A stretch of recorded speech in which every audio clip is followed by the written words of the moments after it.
as the previous ones. We have an exciting sessions on 3D brain computer interface by Partha Pratim Roy, who is from Indian Institute of Technology, Roorkee. He did BTech from University of Kalyani 2002 in Computer Science and Engineering and completed MS and PhD from Autonomous University of Barcelona, Spain in 2006 and 2010 respectively in Computer Science and Engineering. He did postdoctoral from RFI Lab, France and Synchronia Media Lab, Canada. He joined Tata Consultancy Services in 2003 as an assistant system engineer. Presently, he is working as an associate professor and visiting researcher in IIT Roorkee and Osaka Metropolitan University, Japan, respectively. He has made remarkable contributions to the academic and research community through their extensive publications with 40 journals and 32 conferences, research papers published in reputed journals and conferences. Also, he has published 3 books on computer and image processing. In addition to their academic contributions, he has been actively involved in groundbreaking projects, includes funding agencies like DRDO Delhi and Ministry of Electronics and Information Technology New Delhi, etc. We are honored to have you with us and we are looking forward to your session. Before starting the session, a quick reminder for all participants, please keep your microphones muted during the sessions to avoid interruptions. Use the chat box for any questions or comments and we will address them during the question and answer segment. Don't forget to fill out the feedback form at the end of the day. I now invite Partha Pratim Roy to share their valuable insights. Over to you, sir. Welcome, sir. Yeah, good evening, all of you. So, thank you very much for this nice introductions. So, I am very much thankful to all of you, and especially Professor Nitin Sharma for inviting me in this event and this our Rajagorshan College for this forum. Thank you very much for all of you. So today I would like to present some of my work that was done by my PhD students in my lab. So I just want to share the my slides.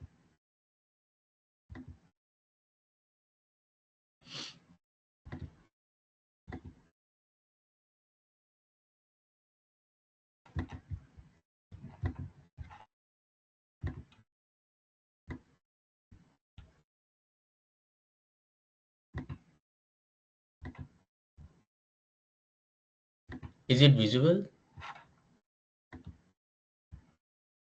Yes, Is sir. my Is it screen? visible? Yes, sir. Sir, Oh, visible. okay, okay. Thank you, thank you.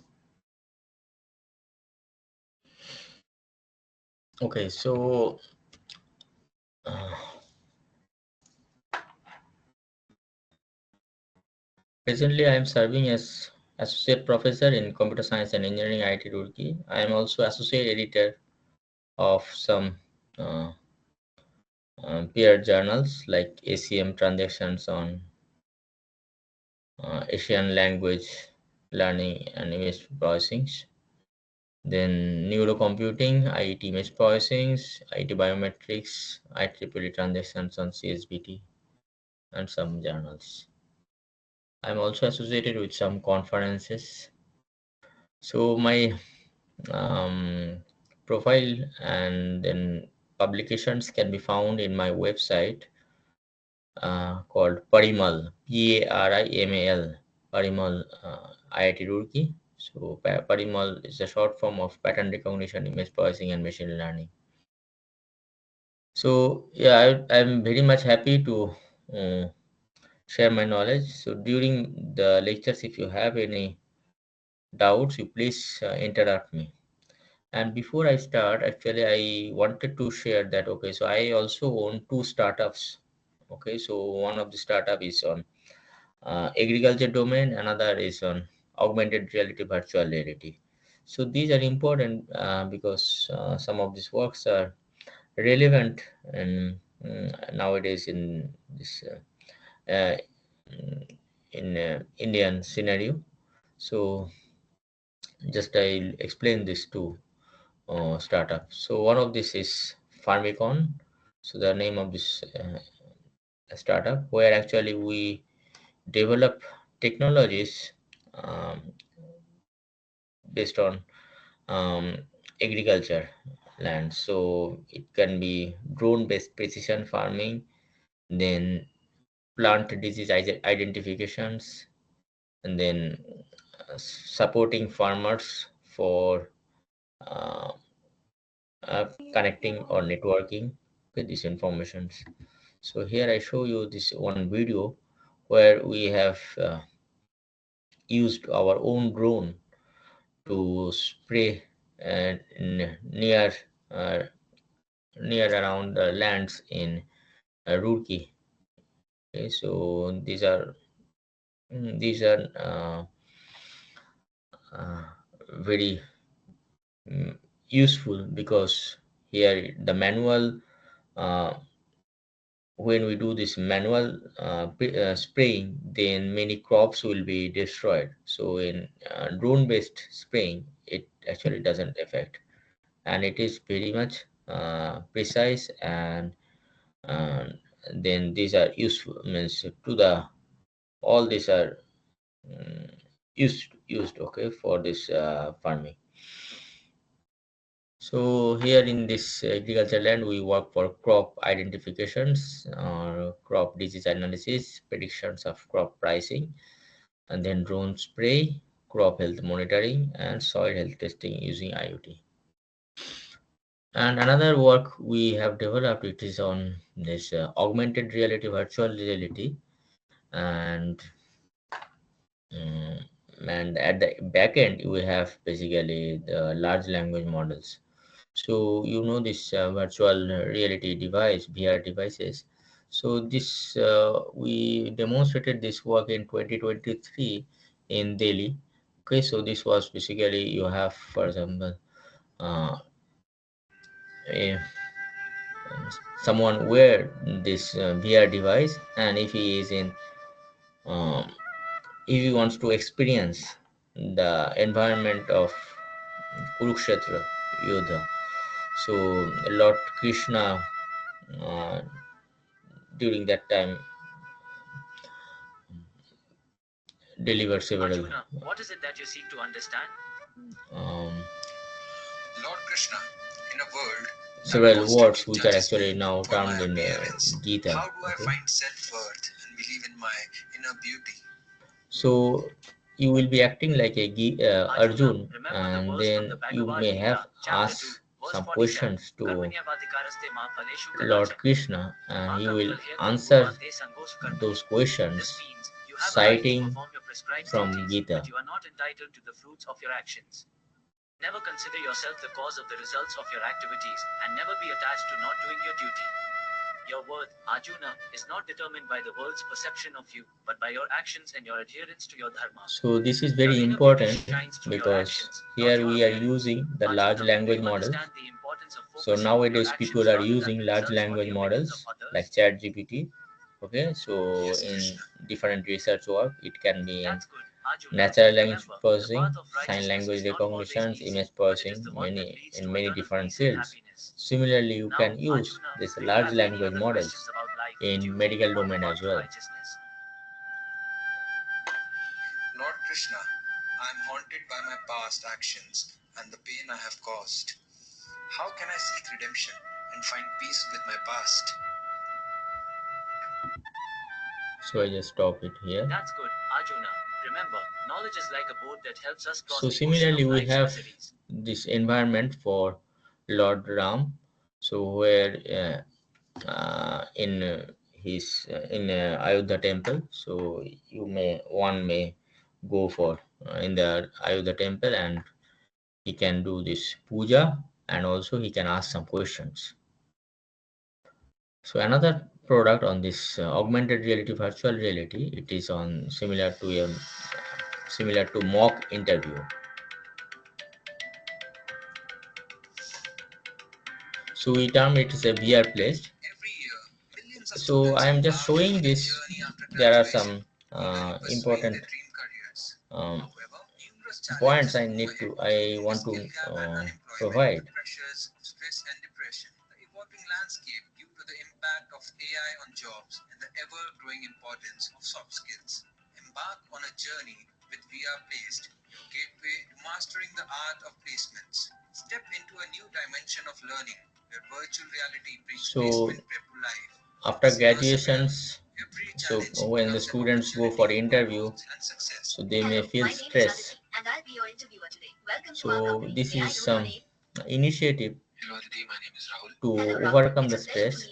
So we have this AI interviewer who will ask the questions, and then the candidates will answer, and then according to answer, the interviewer will ask the next questions, and then we analyze from the facial expressions of the candidate that if he is under stress or not, what is his um, tone, whether the answer is correct or not.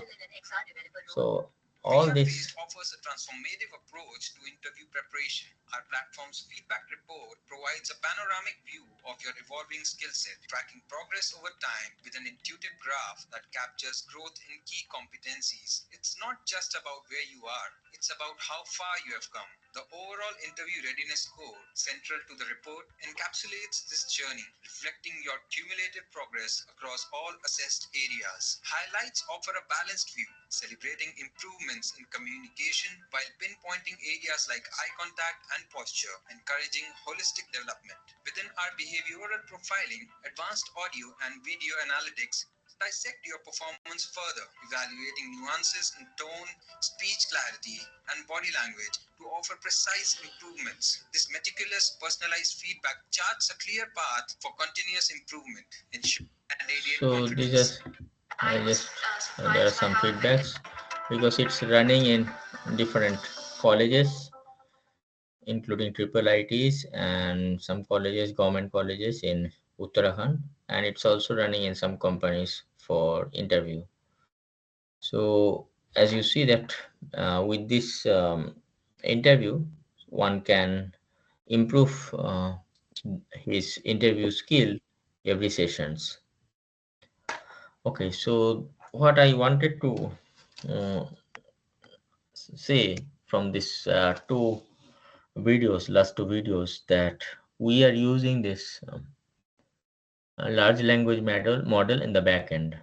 Now, if you see this, people are using ChatGPT because of its powerful um, um, efficiency.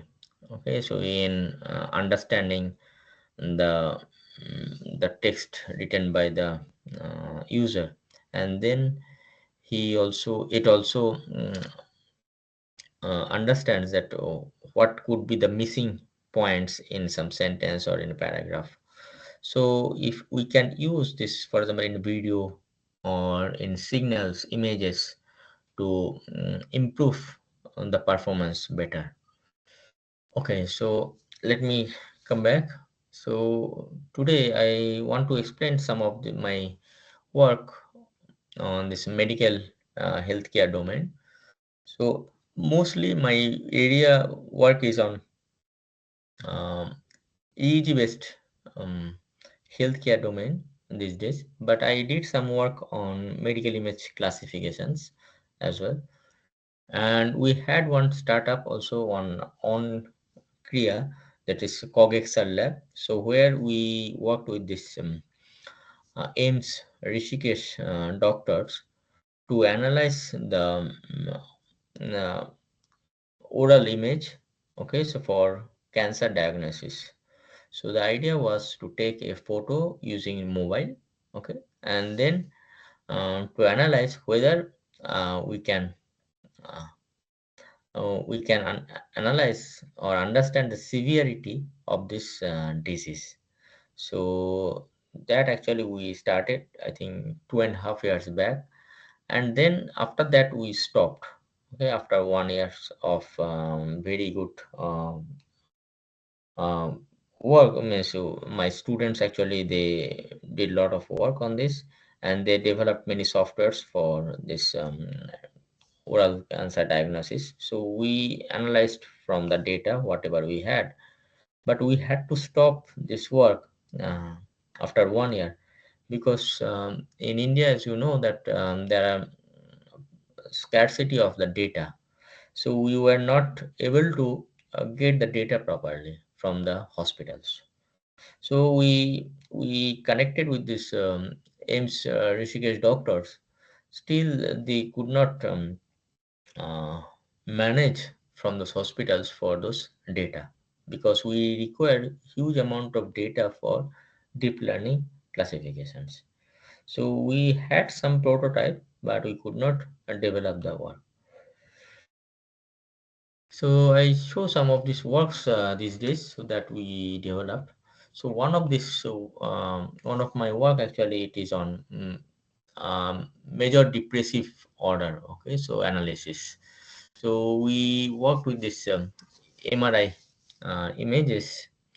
Okay, so and then from this MRI we extract MRI. You know that there are different slices of images, and from those slices we extract the features from the central region of the gray matter density, and then we try to use deep learning techniques for understanding that whether the user is having depression or not.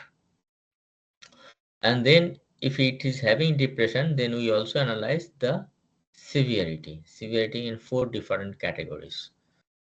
So that I'm going to explain. And then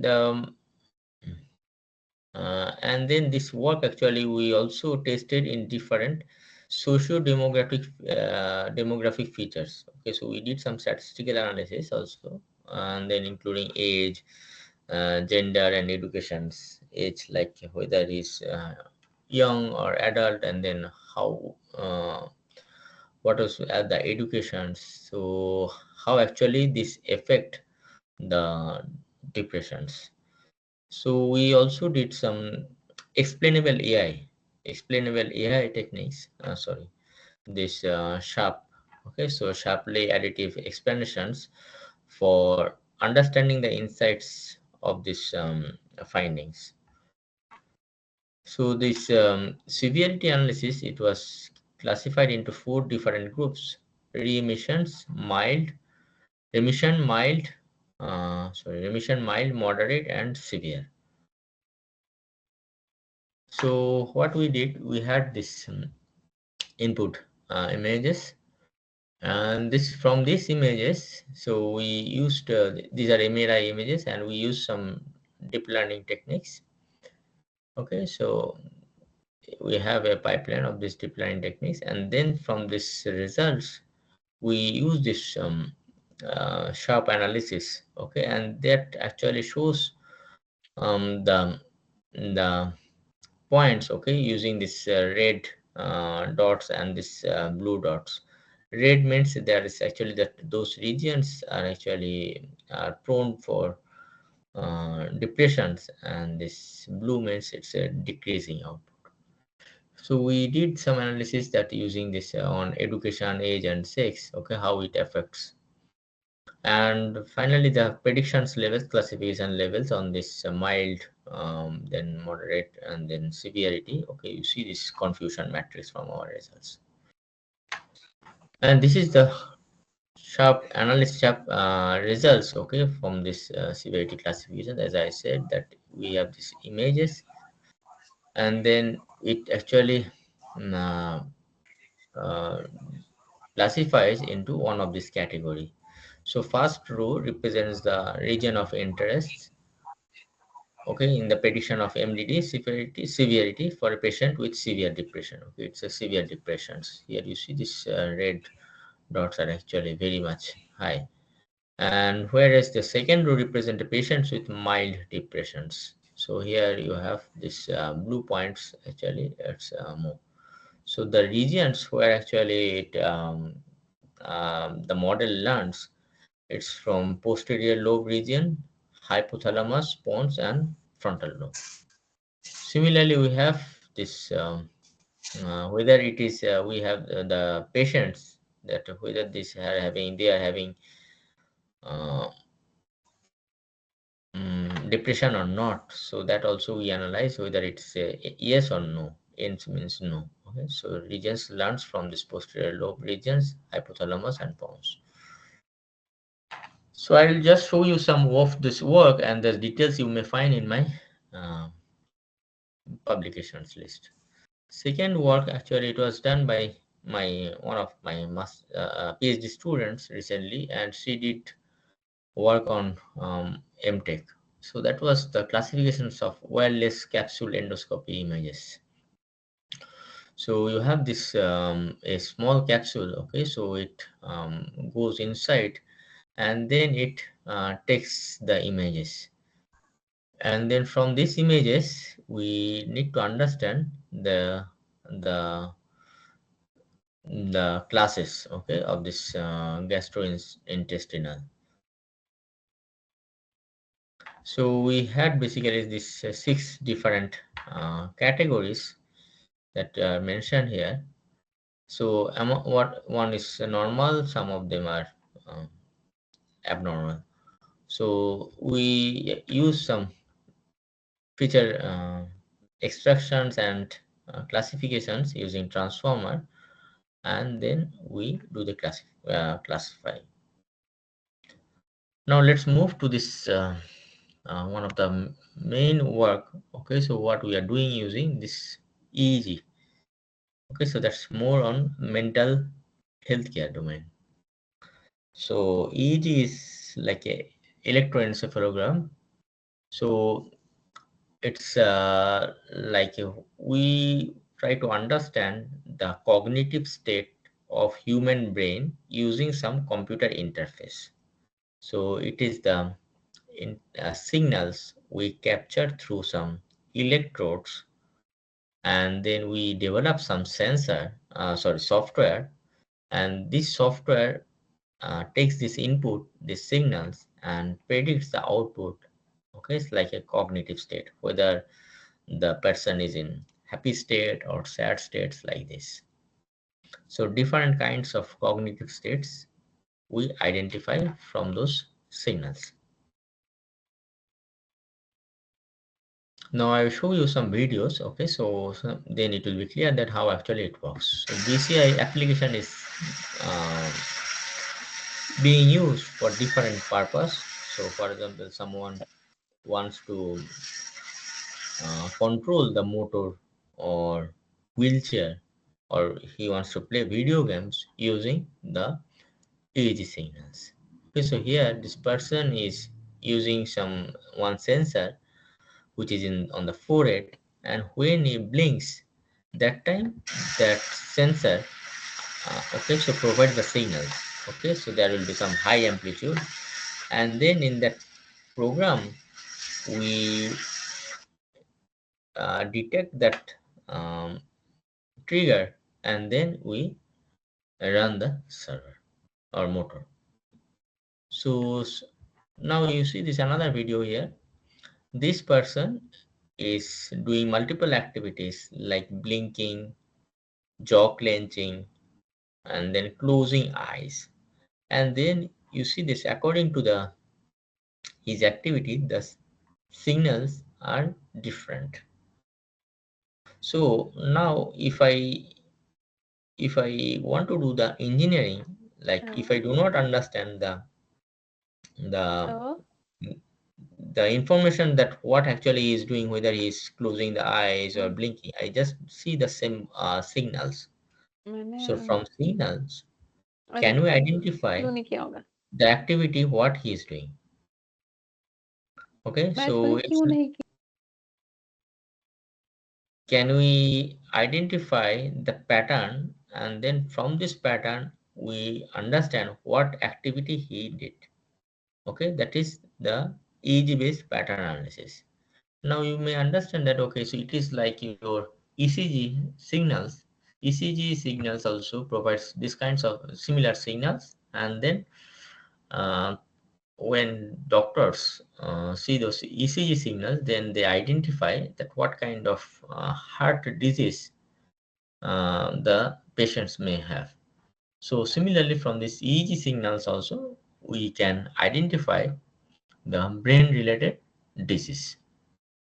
Okay, so now in big hospitals like AIMS or in top big private hospitals, doctors are using these EEG sensors for understanding uh, the disease related to brain and for diagnosis purpose. So EEG measures the activity of the neurons in the brain. Okay, and then we measure the uh, which actually provides the voltage difference at the scalp, and we have this um, wearable helmet kind of device which actually has some positions for electrodes connections and through which we get the signals, and it measures the brain related activity, the neurons activity in microvolt range, and voltage traces are recorded with millisecond resolutions. So resolution means every milliseconds you provide the signal, so means you will get some records numbers in every milliseconds. So these are actually advantages over this fMRI or imaging because this EEG device are simple, lightweight, and it is easy to and cheaper for maintenance. So we have this invasive and non-invasive devices of EEG, and then you might have heard last year Elon Musk um, put one invasive chip, okay, so on in brain to understand his activity. So EEG is a non-invasive device. It's like a wearable device, okay, so wearable scalp surface and through which actually electrodes gets connected. And I show you one video here so you can understand that how actually it works. So he is actually injecting some gels for the getting connectivity. Okay, so of these electrodes, there are many possibilities of electrodes positions here, and wherever he connects, okay, so that's actually is active, and uh, we get that electrode uh, working. Okay, so and it will provide the signals.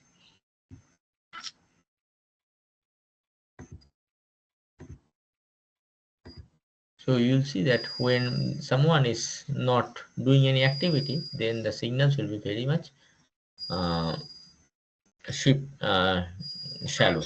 Okay? And then when he will start blinking or he will start doing some activity, then in the signal there will be many amplitudes. When he is not blinking, and this is corresponding to F4 electrode. And F4 means there are some nomenclatures for every electrodes according to the positions of the electrodes in the skull. Okay, so you see that when he is blinking, then the signal actually changes. And when he is not blinking, then you see the signal effect. So now if I just tell you these signals and ask you that, okay, when, in what time he does blinking, so you can understand that, okay, so at what time he provided he made the blinking. Similarly, when he close his eyes, or he does some muscular events, activities, then the pattern actually changes.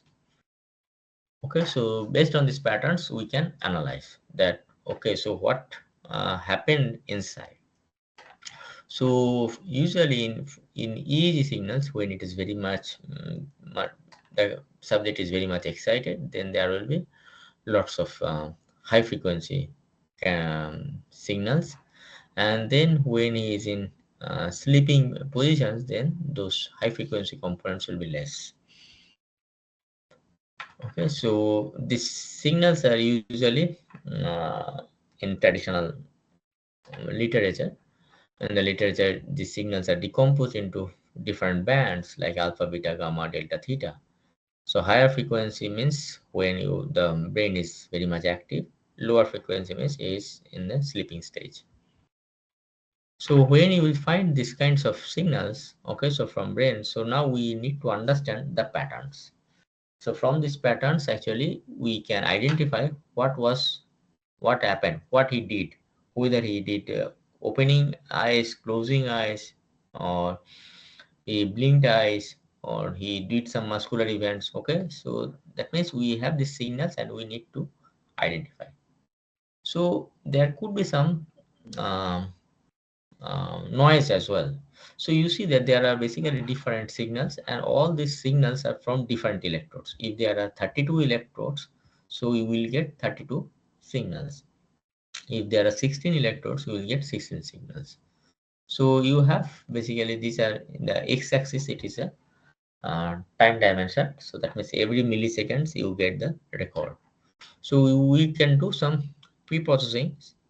Okay, so for noise removals, and this can be done in this EEG lab library with ICA, independent component analysis. And then once you have this pre-processed signals, you can extract some features either with a sliding window, okay, or you can extract the features uh, of every seconds, and then you can use this features. Okay, so the features can be like mean, energy, root mean square, standard deviations, all. So once we extract the features, we go for uh, classifications. Like, we have this data, we have the signals. Now we need to understand that from which source the data is coming, means what was the origin through which actually we get the signals. So that means we need to do some machine learning algorithm. So whether if it is, for example, uh, happy state or sad state, happy state emotions, happy state signals will be different, state signals will be different.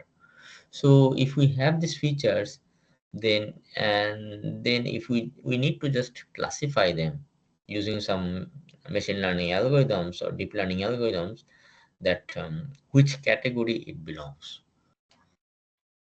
So like this, we developed several algorithms, several applications basically for using this EEG data. So some of these works are on EEG based age and gender classifications. So for example, we have this user, we collect the data from these users, and this is the EEG data set. For example, we have 50 users from different age category, and then we extract the features, and then we make the models. It can be support vector machine models, or it can be a deep learning models.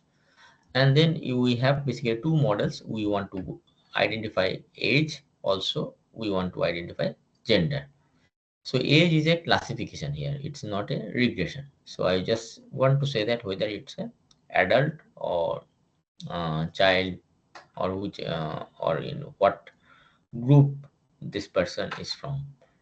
So it is like age group, and then in gender it's a two classes, male or female. So some uh, papers which are published, so these are all mentioned. Okay, so this you see that when we have this models, and then if we just give some testing data, using this testing data we can use some same pre-processing feature extractions, then feed that model into that model, feed the data into that model, and we can get the accuracy and the predictions, whether which category or gender category. We did some disease diagnosis also using this EEG data, and it was on uh, this epileptic seizure predictions. So as you know, this epilepsy is one of the uh, most prevalent neurological disease in the world, and it occurs in brain and affects the nervous system. So where the seizure expresses as an abnormal excessive hypersynchronous discharge of neurons in the brains. So if we can we use these EEG signals to identify the or state or predict the patient, that when he will be doing this having this epilepsy. So there are basically different states. So one is a normal state, and then you have this pre-ictal, and this is the ictal. So means ictal means that's actually during this epileptic period, and pre-ictal means just before this. So if we just use this pre-ectal period, can we predict that it is going to be happen? Okay, so that was the objective, and we used the data set from Neil Ratan Sarkar Medical College, Kolkata, and we got accuracy. Okay, so it was around, I think, 91.07 for seizure predictions. And more details you may find, okay, so in these papers. So some other works that we are using, so it's mainly on depression analysis that we said, the depression analysis, mental workload, stress. So for this, as we have already shown or discussed, that we are using virtual reality device, VR device headset. We have some headsets in my lab, and those are used for this analysis, for creating this environment, like you have seen this Kurukshetra environment, or this this mock interview environment. And we also have these EEG devices with these 32 channels, 16 channels, and this we combine them together such that we have the environment. So for example, someone is driving, okay, and then we are analyzing using these EEG signals, that whether he is having fatigueness or he is having sleepiness. Okay, these kinds of analysis we work. So some of this research area using this BR and EG sets are depression analysis, mental workload, fatigueness, stress, attention. So mental health care, as you know, this actually I already discussed. So major depressive disorder affects more than 300 million people, and we have already showed you some of these results using image MRI data, and these are now I'm going to show using this EEG sensors. So here in using EEG sensors, we have this EEG can be collected using this resting state, means participants are not doing any activity, is just in a quiet controlled environment, and we are collecting the data. And then that time we did some pre-processing, feature extraction, and then classifications. So classifications can be using and machine learning, deep learning models. Okay, so like neural network, decision tree, 1D CNN, LSTM, BLSTM. Different models could be there. And then we use this 40 participants, 20 from high vulnerability group and 20 from low vulnerability group. And this data we collected from Groningen University. We had a project from MHRD, the Spark project. So where we collaborated with one professor from Groningen University, and she had some connections with the hospital, and then we received those data from that hospital, and we see that accuracy is mentioned here. Okay, so using these are the raw EEG data, and then if you have this um, different bands, then what is the accuracy? So in the raw data itself, we are getting very good accuracy, and mostly the work is on in using this 1D CNN or BLSTM.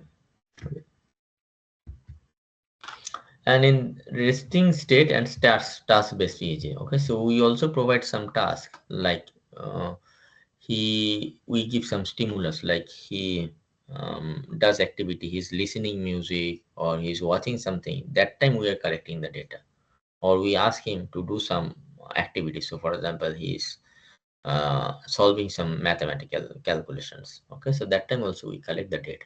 So there are actually we have this SART, okay, sustained attention to respond task. So here on this task, we collect the data, and that time we do some pre-processings and classifications, and then we analyze whether it's a vulnerable or not. And here we have seen this LSTM provided better accuracy, like 91.42. And we have seen that uh, meditation helps. Excuse me, sir. Yes, Sir, I have one question that how the pre-processing or which type of pre-processing we are going to use in this or any particular data. yes. So if you see this, that's why I have shown you all the details. Okay, in these different papers, actually there are different pre-processing techniques are there. So all these Yes, in papers the you see, 2019 paper that you have shown earlier slide, yes, it please. is given how many total patients that we have to take, total patient data. It's There were given 70, 91% 70 patients accuracy. there. These are all mentioned in this paper. I'm just going you this overview, what's actually happening. And for Okay. validation purpose, if this much amount of data, sometimes they are saying, or external, they are saying that you have to take more amount of data. So how to take that or how to validate the model? Right. So I will answer your questions, okay, at the end, because I have Okay, sir. some experiments also to show you that how it works. Because as you have rightly pointed that we do not have much data on EEG for this kinds of experiment. So that I'm Yes. going to address it at the end. Okay, sir. Fine. Thank you. Thank you, sir. So we have this, for example, we have also tested that how meditation helps for depression. Okay, classifying depression severity using EEG and investigate the effect of Raja Yoga meditations on brain functional connectivity. So we did this work that EEG was collected as a baseline, means on the starting day, with some participants, and some of them are 10 intervention and 9 controlled. And after 5 days of meditations, we also collected the data. And then we analyze the effect of meditations. So we use this deep LSTM by LSTM models and functional connectivity.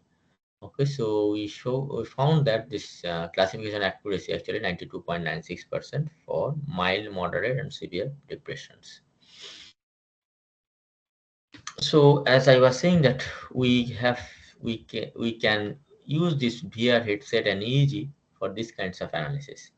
So VR headset and EEG means we were collecting the data, and some individuals when you are collecting the data, so you have to give some task so that we have to understand that whether he is feeling stressed or loaded or he's having fatigueness. Okay, so for example, if I'm showing you that. Same kind of um, um, numbers, okay, same thing, same kind of numbers or same movie always, then you will feel like boring. Okay, so same thing, we provide in a VR environment some activity so that he will feel like he is immersed, and then and during that time we ask some um, uh, we ask some tasks to solve.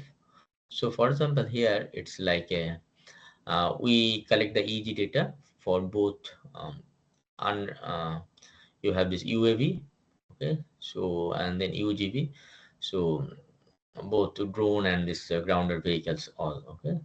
So we use this VR environment, and then the individuals are working on this data, uh, that some numbers will be coming, and then he has to do the calculation, or some colors will come and then he has to do some addition or subtractions. Okay, so there are different kinds of experiments I mentioned. So I show you one video so that it will actually understands it will you will understand it better. So it's like a driving simulator. Okay, so it's like a one is driving, and then we try to understand his workload. Okay, so whether he is very much loaded or not, okay, or light loaded, workloaded. Okay, so what we are doing, so there will be first 1 minute there will be no task, then there will be some sounds. Okay, so like auditory task, so three different audio samples Okay, so will be shown, and then he has to press 1, 2, or 3 according to the auditory task. So whatever sound it will come. So those are actually explained before it starts. So some sounds will be you have to press 2. Some sounds, if it plays, then he has to press 3, something. And similarly, yes, having this one notas and then visual. So visual means 4 different arrows will be shown. Press the corresponding arrow key on the keyboard. So some like upper arrow, then lower arrow, down arrow, right arrow, left arrow. So then these are he has to press. Then cognitive task is, so 2 numbers will be shown, and based on the background color like blue or yellow, then he has to do some calculations like addition or subtractions. And then at the end there can be some combinations, all anything can come, and then he has to do this properly. Okay, so you see here,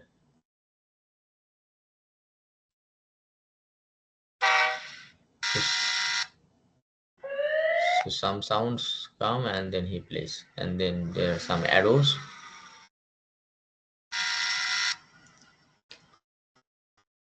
So how we understand that whether he is having loaded or not? So we see that when he is doing some calculation, whether he crashes or not, his car being crashed. So that means he's not driving properly. Okay, so you see this color green came, so that means he has to do some addition, subtraction, some multiplications. So yellow background with some 2 numbers, that means it has to do some addition or subtraction. So we have these kinds of environment, and this is in VR headset you see. And based on this, there can be some complex different combinations will come, and then he has to analyze. And here you have this UAV surveillance. Okay, so here also it is a low workload, a high workload. So we have to maintain the drone and avoid crashes. And here the scenario is clean. Okay, so that means the air is clean. You can see the uh, target, and then wherever the target is there, he has to track. Okay, so under the circle. So for example, this guy is, he has to track and he's moving slowly. So that means it's a low workload. He's doing some low workload.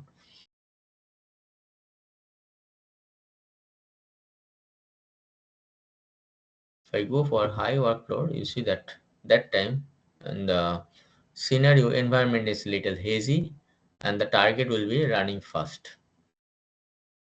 And that time we need to target, we need to spot, track. How many times he misses or he doesn't miss, how long he can track. So these are actually some experiments we did. So unmanned aerial vehicle and unmanned ground vehicles, okay, both.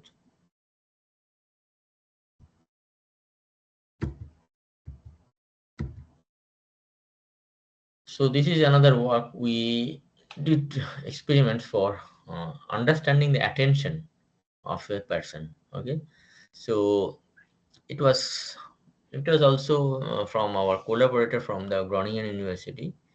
She worked in with Tibet with Tibetan monks, and there the monks actually were doing some debating, and then whether uh, the competitors, okay, this both of them participants, they are active or not, they are attentive or not. So for example, someone asks questions, the others, he is really answering properly or not. Okay, so that's actually attentive. So that analysis we did. Okay, so using this age. And this is also fatigueness and attention. Okay, so fatigueness means, for example, we have to find this circle target in this in video. That is, you have this visual searching. It's a visual searching. And here I have to press, for example, H will be visible always, and sometimes X will come. So when H will be uh, visible every time, then you have to press some button like enter, and then when X will come, then you have to press space. So usually always the H will come, okay, and then suddenly X comes. So how he is actually attentive. Okay, so that's all. This is also one experiment, and it is provided in the literature that how actually you can do this experiment. So these are some literature based experiment uh, flowchart, and we do this analysis with this EEG headset, and then you have this VR based immersed or some, for example, in this previous scenario, these kinds of uh, desktop based tasks are provided, and then we do this tracking like workload classifications, attention classifications, or fatigue classifications. Here we are, it is a convolution neural network. It will be CNN, graph convolution neural network, and convolution neural network. So you skip this. There is another one, mental workload classification. It was also published recently in ICPR. So similar things. So we did this on STEW dataset. So here I show you another video, so that actually how actually this we track this attention, fatigueness, and then is workload, all this together. Okay, so that was, it was in a project of DRDO, and we had to deliver this product. Okay, so a dashboard kind of thing where we collect the EEG signals, and then in real time we have to provide these metrics measures. So as you have seen, we have already seen this in the instructions, and then this auditory, visual, this kinds of um, interruptions. And here you see this when we are collecting these EEG signals, and then you have this different in this dashboards we are measuring.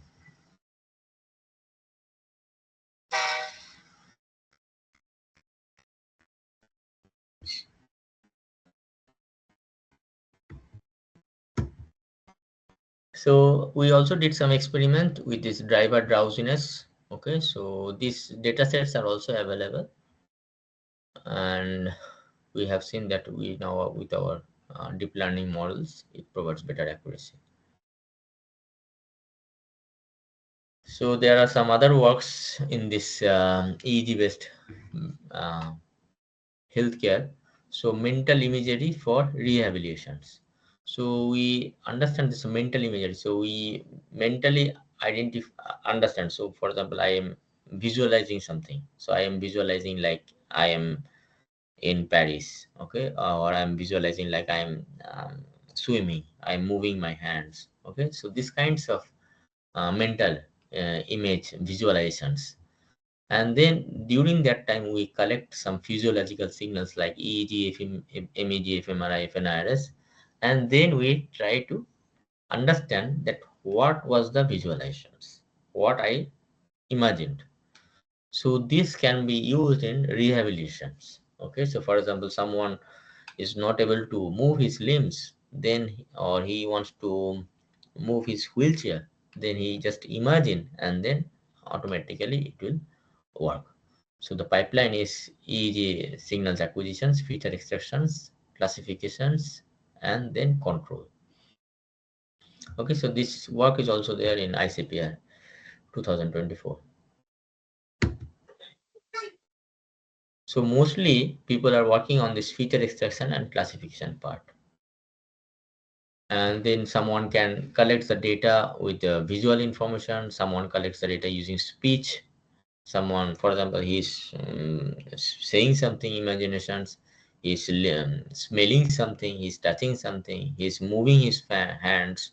Okay, so these kinds of mental imaginations.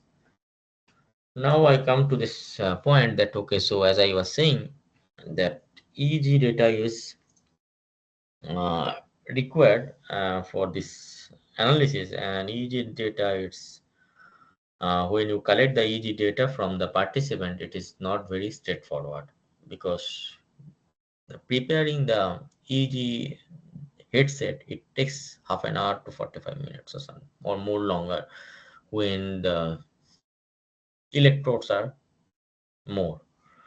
So when you start collecting the data some some 30 minutes or 40 minutes, then okay, you collect some data, but you will not get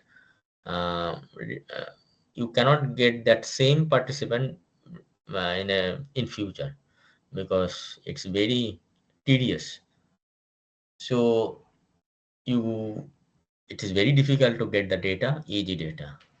So how you can use this limited data for classifications when you want to go for deep learning based algorithm, when you know that deep learning algorithms requires lots of data.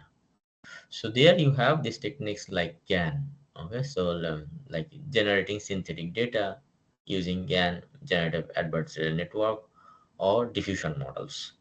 So we have this, we have developed a diffusion models for generating um, EEG signals. Okay, so we provide some EEG signals, and the idea is we need to generate similar data.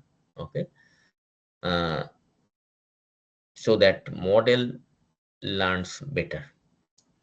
Okay, and then I think some of you already know this, how actually diffusion works.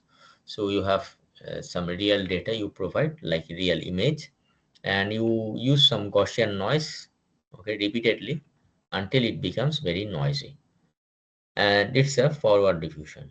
And then the idea is, the you have if you get the noisy image, you need to return to this real image of signals. Okay, so you use this denoising unit architectures. Okay, uh, that so how actually, so for example, if you have a real image, you generate a noisy image. So how this noisy image is generated from the real image? So that's basically unit conversion, CNN architecture, something like this. So that can be used for generating the signals. So we have used this synthetic data and understanding that whether it really works or not. So you see that we use this EEG data for emotion classifications, emotion recognitions. When we do not have any synthetic data, then the accuracy for different levels like arousal, dominance, liking, and valence, there are these are four different signals. And then when we try to increase the data set, like percentage synthetic data, like 100% increase means the data is double, 300% means data is triple. Okay, so like this, when the data is more and more, at some point it will be saturated, but you will get some improvement. So for example, this one, liking, you see that accuracy actually jumps. Okay, so the overall accuracy, it's like when you just make it double, it's 1 point, like almost like 2% improvement.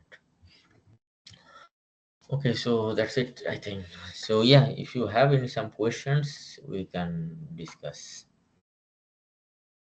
I think yeah. So what I delivered Yes, just any to participant having any question?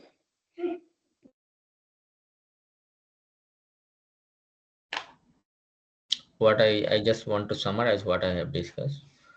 So we have shown you some of this image-based analysis for depression, like MRI data, and then we use this deep learning techniques, and then provided explainable AI for this understanding and this depression in defined levels.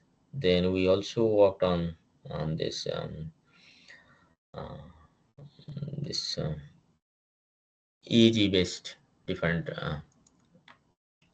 algorithms, that how you can collect the EEG data, and then different applications in healthcare domain like depression analysis, workload estimations, and then attention. Okay, so this have seen that how we can mm, measure using this different kinds of VR environment. And then at the end, we have also shown that how generative models can help you for improving the accuracy when you have the limited data. And I have also shown you some large language model based work that can be used in video or image data for missing to fill up some of the missing zones, okay, or to improve the classifications. Yeah, that's it. Thank you very much. Thank you, sir. Am I Uh, audible? I think there is a question in the chat box.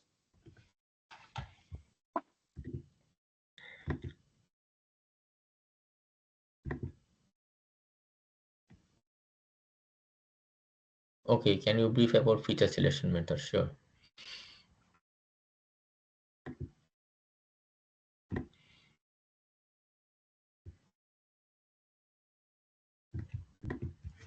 Okay, so feature selection methods is like when you have the signals, right? You collect the signals and it is like one-dimensional signals. And then if you have number of electrodes, you will get that number of one-dimensional signals. So for example, if you are having only 2 electrodes, you will get two one-dimensional signals. If you have 16 electrodes, you will get 16 one-dimensional signals. And now for every signal, let us consider that every signals, and then I want to extract features. So it's like a signal and I want to extract. So let's consider the signal is of 10 seconds. And then you want to extract the features. You want to extract the features in a small windows, like it's like every 2 seconds. Every 2 seconds, it is the duration. Okay, so in these 2 seconds, what is the features? You can calculate the total sum of this amplitude, like mean, energy. Okay, so like total xi means this value records. Okay, so as I said, electrode provides the reading. Okay, so in every milliseconds. Okay, so every milliseconds, and then in microvolt range. So for example, in 1 milliseconds you will get, for example, 30 microvolt. In 2 milliseconds you may get 15 microvolt. Then 3 milliseconds you will get 200 microvolts, like this. Okay, so you will have some changes. So these are some samples exercise. Now if you have, for example, 2 minutes, okay, so sorry, 2 seconds. So in these 2 seconds, whatever records you have, you just make an average. So that's basically you get a mean. So that means you, from this 2 seconds, you find out the mean of this signal. You get the energy of the signals, like x square. You get RMS, root mean square. You get standard deviations. Similarly, these are all features of these signals. So for example, when he is in uh, uh, happy stage, okay, so happy stage means, for example, like he is watching some comedy movies, okay, so that time he is in happy. So that time this 2 second duration signals, okay, so all these are basically this. For example, if you I'm collecting these four different features, okay, so two in this signals you collect a 2 seconds in window, and this from this 2 seconds window we have these four features. If we just shift this window to next 2 seconds, you will have four more features. Then if you shift it more, you will get four more features. So like this, you will have many points. Okay, so many points. So if he is in a happy state, all these points will be in the happy category sides. If he is in a sad state, then all these points will be in the sad category side. So the now idea is how you can do these classifications, right? Is it okay? So usually that is the approach of traditional machine learning algorithms, where we are extracting the features and we go for classifications. Now in deep learning techniques, you do not need to extract those features. So these are all temporal. So okay, so if you are using this RNN, LSTM, okay, features, so here it's basically they work on this temporal informations. Okay, so then that means those values, this time that all these records in the microvolt, these are used as the features of this previous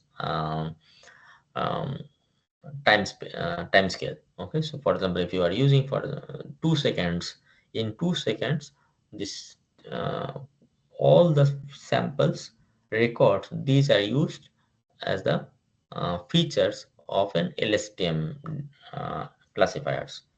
Okay.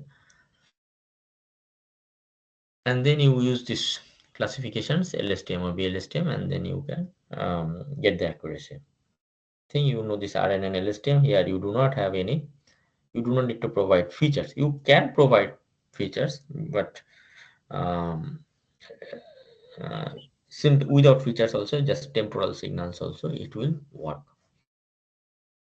One important thing is, when you use these features, important thing is that you need to remove the noise from the signals. So the signals might have many noise because of from the environment, because some electrical um, generators or computers are running, so there can be some noise.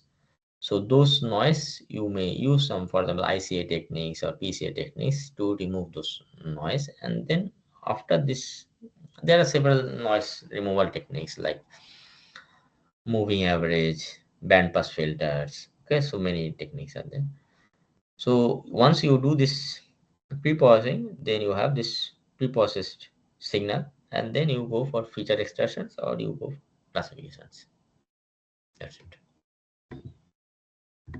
Is it okay? Sir, The question you asked, Raghu Kumar ji. Yes. Is it okay? Yeah, sir. Fine. Thank you. Yeah. So now, Rashmita Mohapatra, how to validate our model if data set is less? Yes. So, of course, that's what I was discussing, that you have the testing data, training data, and validation data in any data set if these are available. So you should not use the testing data set, means you should not touch. So you train your models from the training data sets. You try on the validation data sets, and then you check your testing data on the testing. Now, if you have a limited data, then as I said, you may use for GAN based approach like generative adversarial learning or diffusion models to increase the data. For example, in image classifications, how people go for augmentation, data augmentations. So here it's basically signal augmentations. So data augmentation, like you have the image, you scale it, you rotate it. For example, you have a cat image, you rotate 5 degree, 10 degree, something like this. You have many images.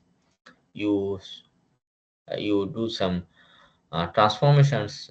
Okay, the positional transformation. The cat is in the bottom, now it is cat is on the top. Okay, so there then you collect the features, then you do some scaling. You can go for some color noisy, means uh, input mix with the noise, and then you add lots of images. Similarly, you have the signals, and then we go for signal augmentations. So we need to have more and more signal, and those signals will provide better model. Means the model will be more robust. So that's the thing. So if the model is robust, then in the testing data set, it should work better. Means if you do not provide any data augmentation, if the accuracy is like as I was saying 72%, if you do augmentation, your accuracy is improved.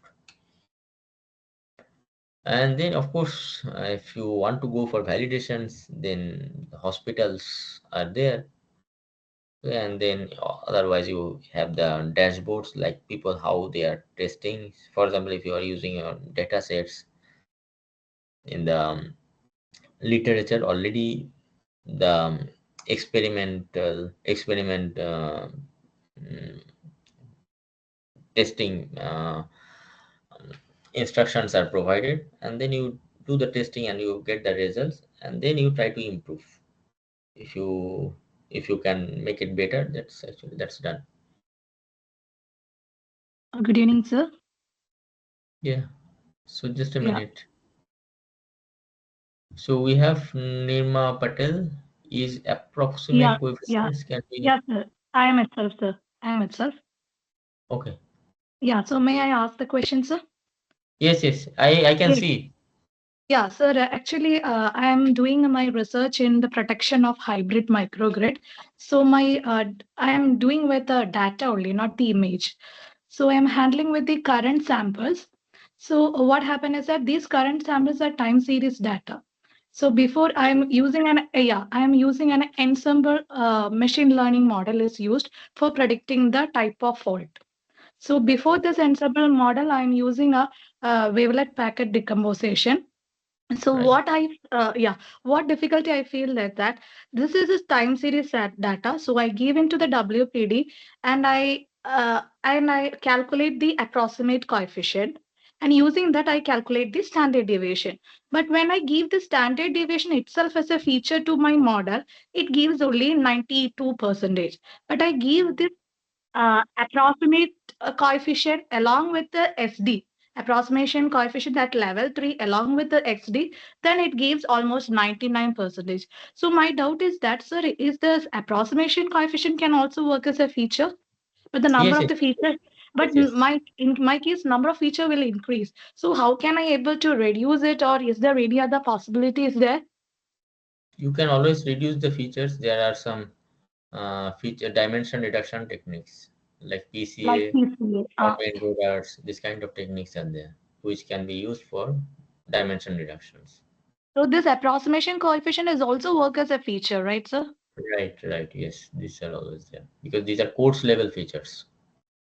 Okay, right. Thank you, sir. Hello. Next, Sunita Power, how to get real data set. Yes, so some of these data sets are already available. You may see in this Kaggle platforms, and some data sets we have also provided in our website, Parimal website. You will see that some data sets are available, so you can download them. Okay, so you can also connect hospitals if you have very good connections, and they can provide you, but it is very rare. As I said, we had uh, collaboration with this AIMS Rishikesh doctors, and we could not continue the startup because we could not get the data. So even the doctors from that hospitals could not provide the data. So getting data set, medical data sets is very difficult because of the privacy issues. Okay, so lots of privacy issues are there, and ethical stuffs are important. So this cannot be obtained easily. So we have to check that in hospitals if it is available or not. Otherwise, we have to collect the data. Next, Dr. Jolie Hello. Parikh. Yes, Hello. May I ask a question, sir? yes. Sir, you mentioned that LSTM we can use it, LSTM classifier that we can use for the MRI data, right? So there is another version of LSTM is a bi-LSTM, bidirectional LSTM. Yes, So yes. which one is a good option to go as a classifier, or is there any other classifier which we can use? Mm-hmm. See, LSTM is basically it's an improved version of RNN. Recurrent neural network. It started from this RNN, recurrent neural network, and then recurrent neural network had the problem of explosive gradient or vanishing gradient. That's why this LSTM started. Okay, long short-term memory. And then LSTM is the improved version of RNN. And then when LSTM, in the LSTM actually, it works from left to right. So for example, if I'm asking a sentence like, how are you? Uh, uh, I am dash, or I am going to dash. So its last word is there. Or if I just miss some words in between, I am dash to school. So you have this missing word, there are some context in the left side and some context from the right side. So when if you are just simply working with this LSTM, long short term memory, it only uses the context from the left side. So the whatever signal, words or image video happened earlier in the past, that will be used in the LSTM. In BLSTM, it is bidirection, means there are two LSTM. One works on from left to right, another works on from right to left. So here for this missing one, it tries to collect the information from the left side, and another thread, it collects the information from the right side. So both the bidirectional, both directional, it gets the information context and it provides better results. So usually BLSTM provides better results than LSTM. That's why, because it is having both context, left side and right side. So, but sometimes it's possible that um, if you have because BLSTM will have more parameters that can be um, for the overfitting problem. So LSTM sometimes works well. Okay. Okay, sir. So is there any other classifier that we can use with the Now MRI data? people are working with this transformer, Okay. which are actually better version than LSTM, BLSTM. Okay, sir. Thank you, sir. So Jaya M. Patan Shetty. Okay, so you mentioned the data set other than Kaggle where we can get. Can you provide links? Yes, so in those papers, you will see my papers, okay? In many papers, we have mentioned the data set, and some of these data sets we have not created ourselves. These are already available. So you just, if you are, for example, if you are new to this domain, so you just study the recent papers, okay? So either my papers, I'm not telling my, you can take, for example, this IEEE transactions paper or any Elsevier journals or top conference papers, you will get those EEG based papers, and from there you will see that there it will be mentioned, the dataset details will be mentioned, and then the link is also mentioned, so you can get the datasets easily. Okay, sir. Thank you, sir.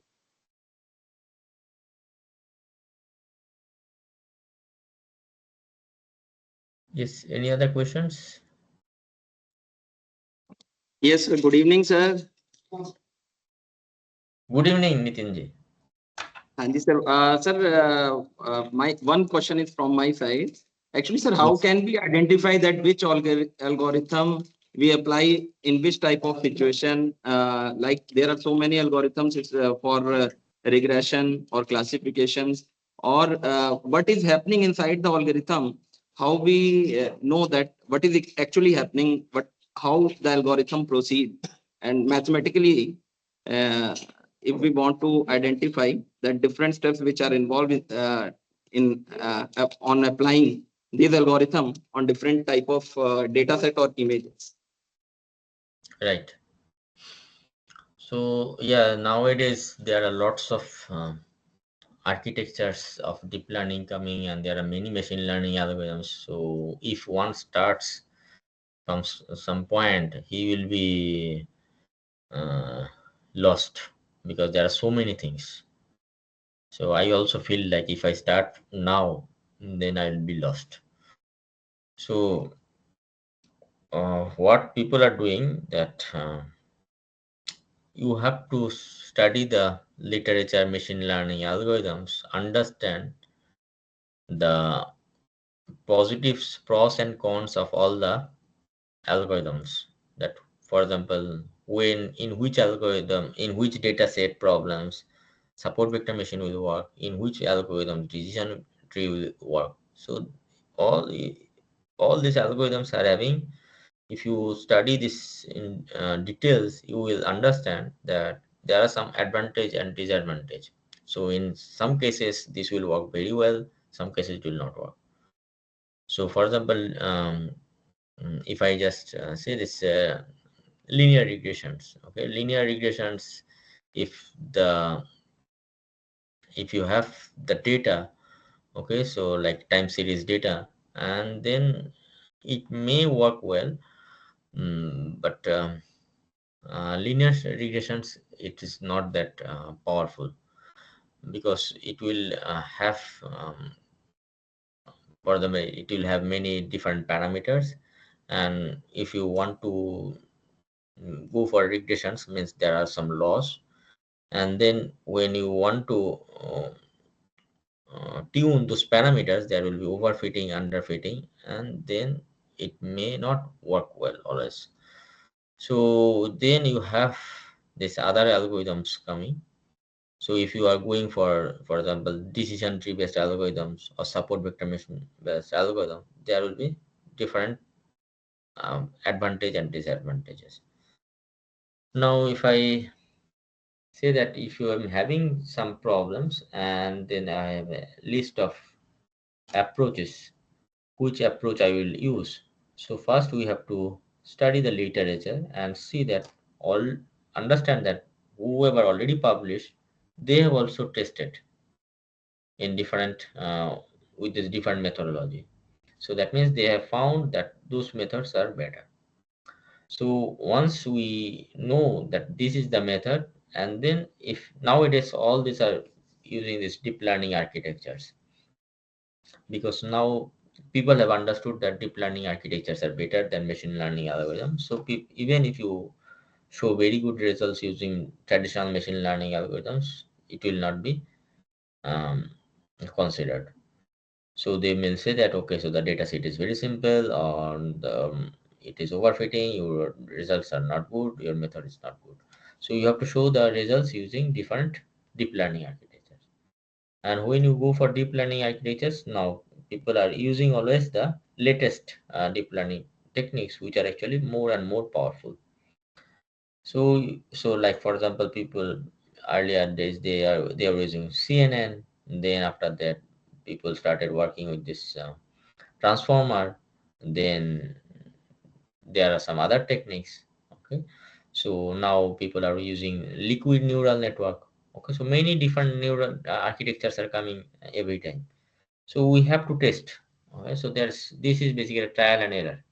So there is no way get rid of it. So just to know that we have to try with this latest architectures and see that which architectures perform better, and then take a small problem and try to improve it instead of a general problem. Like if I want to go for improving the uh, translations, okay, so for example, English to Hindi translations, already people, industry people, all are working. So if and they are having huge workstations machines, and if I want to compete with them, I cannot do that. So I have to take some problem where these industries are not working. There I can do something that where actually industries have overlooked, or they didn't find that problem might be that interesting, that point. So those problems we have to take and then try using different architectures and see that whether it improves or not. I think that will be the uh, good approach for publications. Yeah, but sir, sometimes it look like a black box that what is happening inside the algorithm. So in that case, nowadays there is a explainable AI coming. So that actually I have shown one work, that is sharp analysis. Okay, so there are many explainable AI that actually tells you that whether this it is really doing properly or not. Explainable AI, it's actually good technique. It shows more insights that whether it works well or not. Yeah, thank you, sir. Thank you.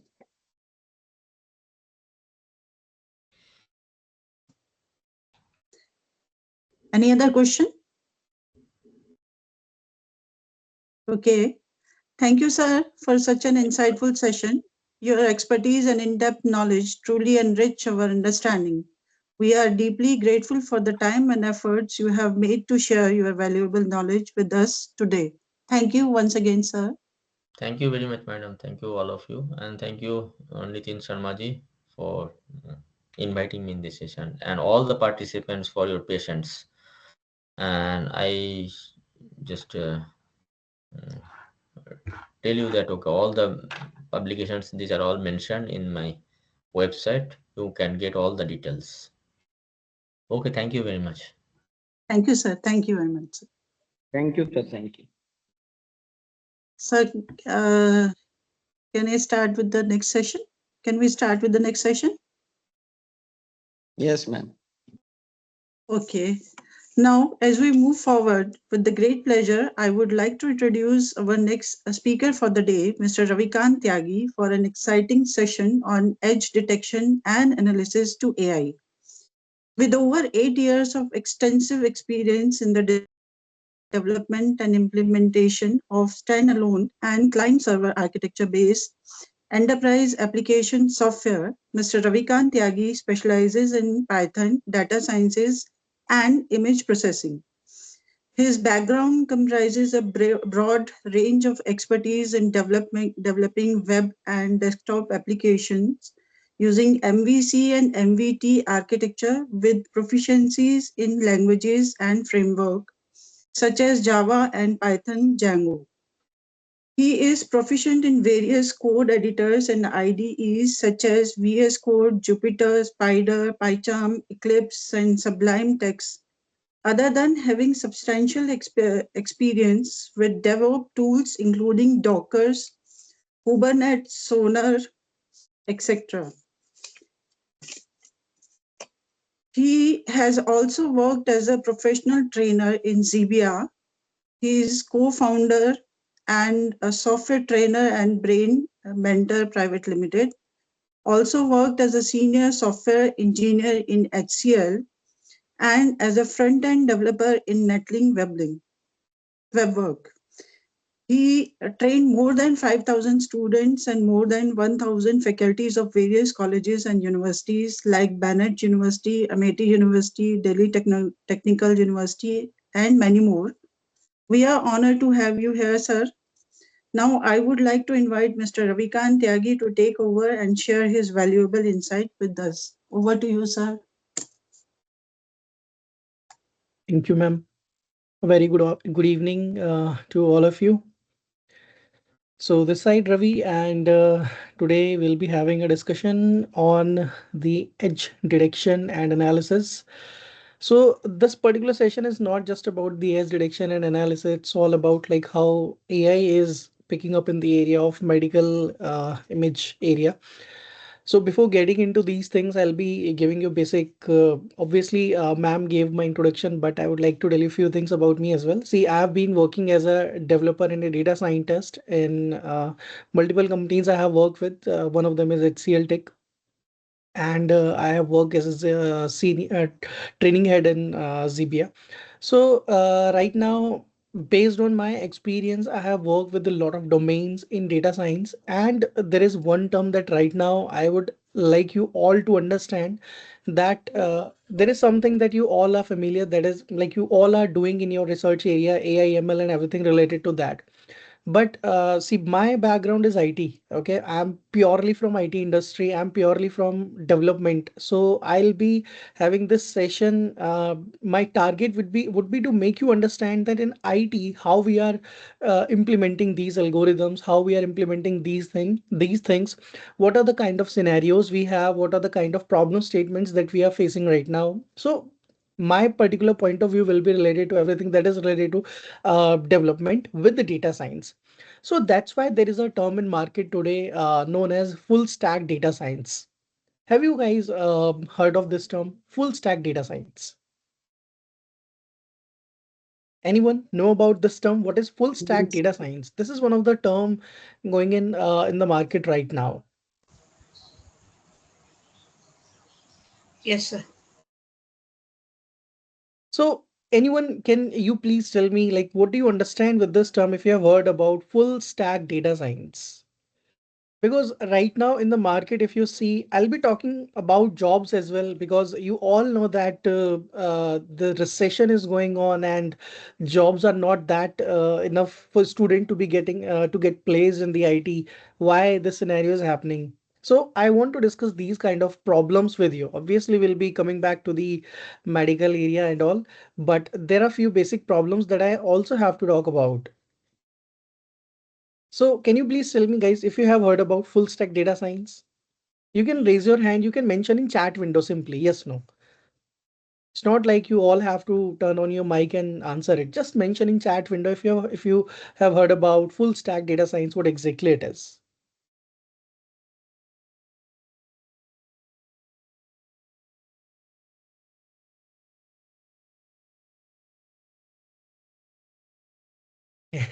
Yeah, last year might be I discussed with you in the FDP as well. But let's see how other faculty members are going to respond to this question if they have heard about this term.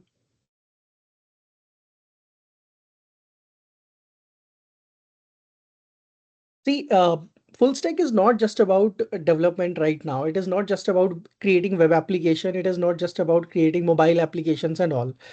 When we talk about data science, when we talk about machine learning and whatever the algorithms we talk about, okay, if it is regression, if it is classification, support vector machine, whatever it is, at the end, it needs to be, like I will say, it needs to be implemented through one application.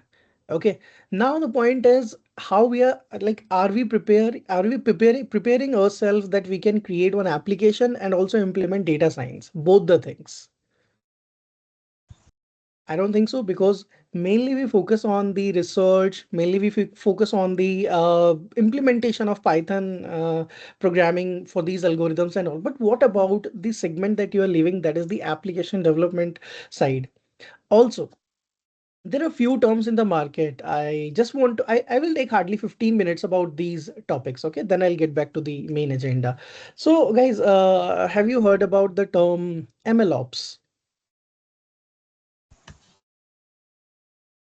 There is one more term, ML ops. Have you heard about it?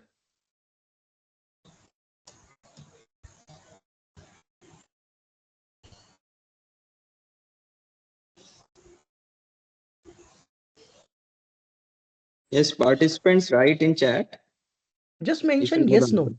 I don't have to ask any question related to that. Just mention yes or no if you have heard about ML ops, LLM ops or not.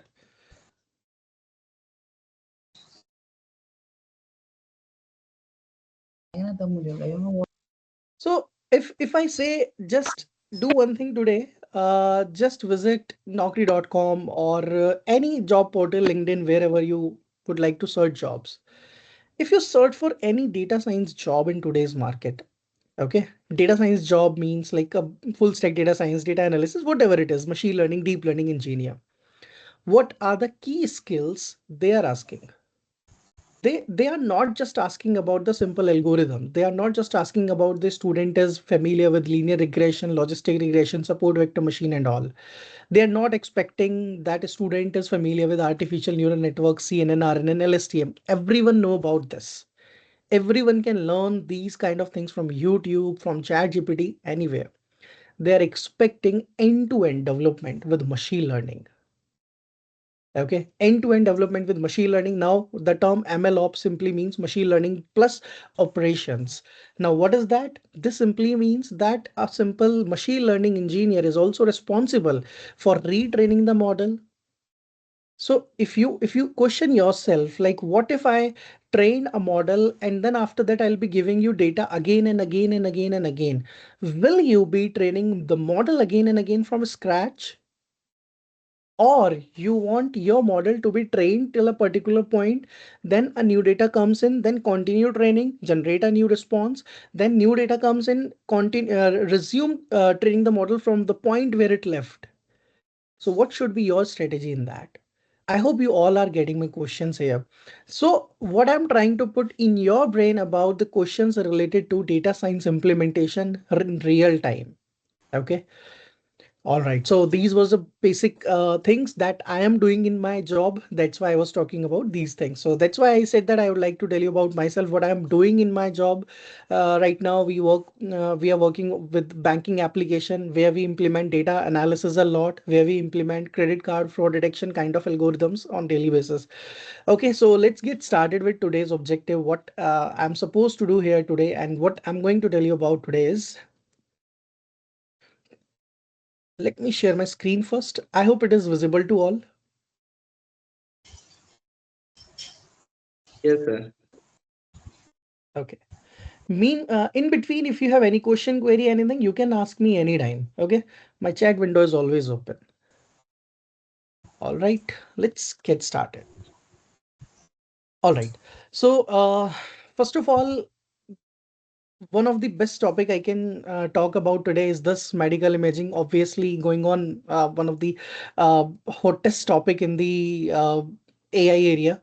So, when I talk about AI for medical imaging, there are a lot of recent news trends are going on in the medical imaging area. Have you heard about this news, guys?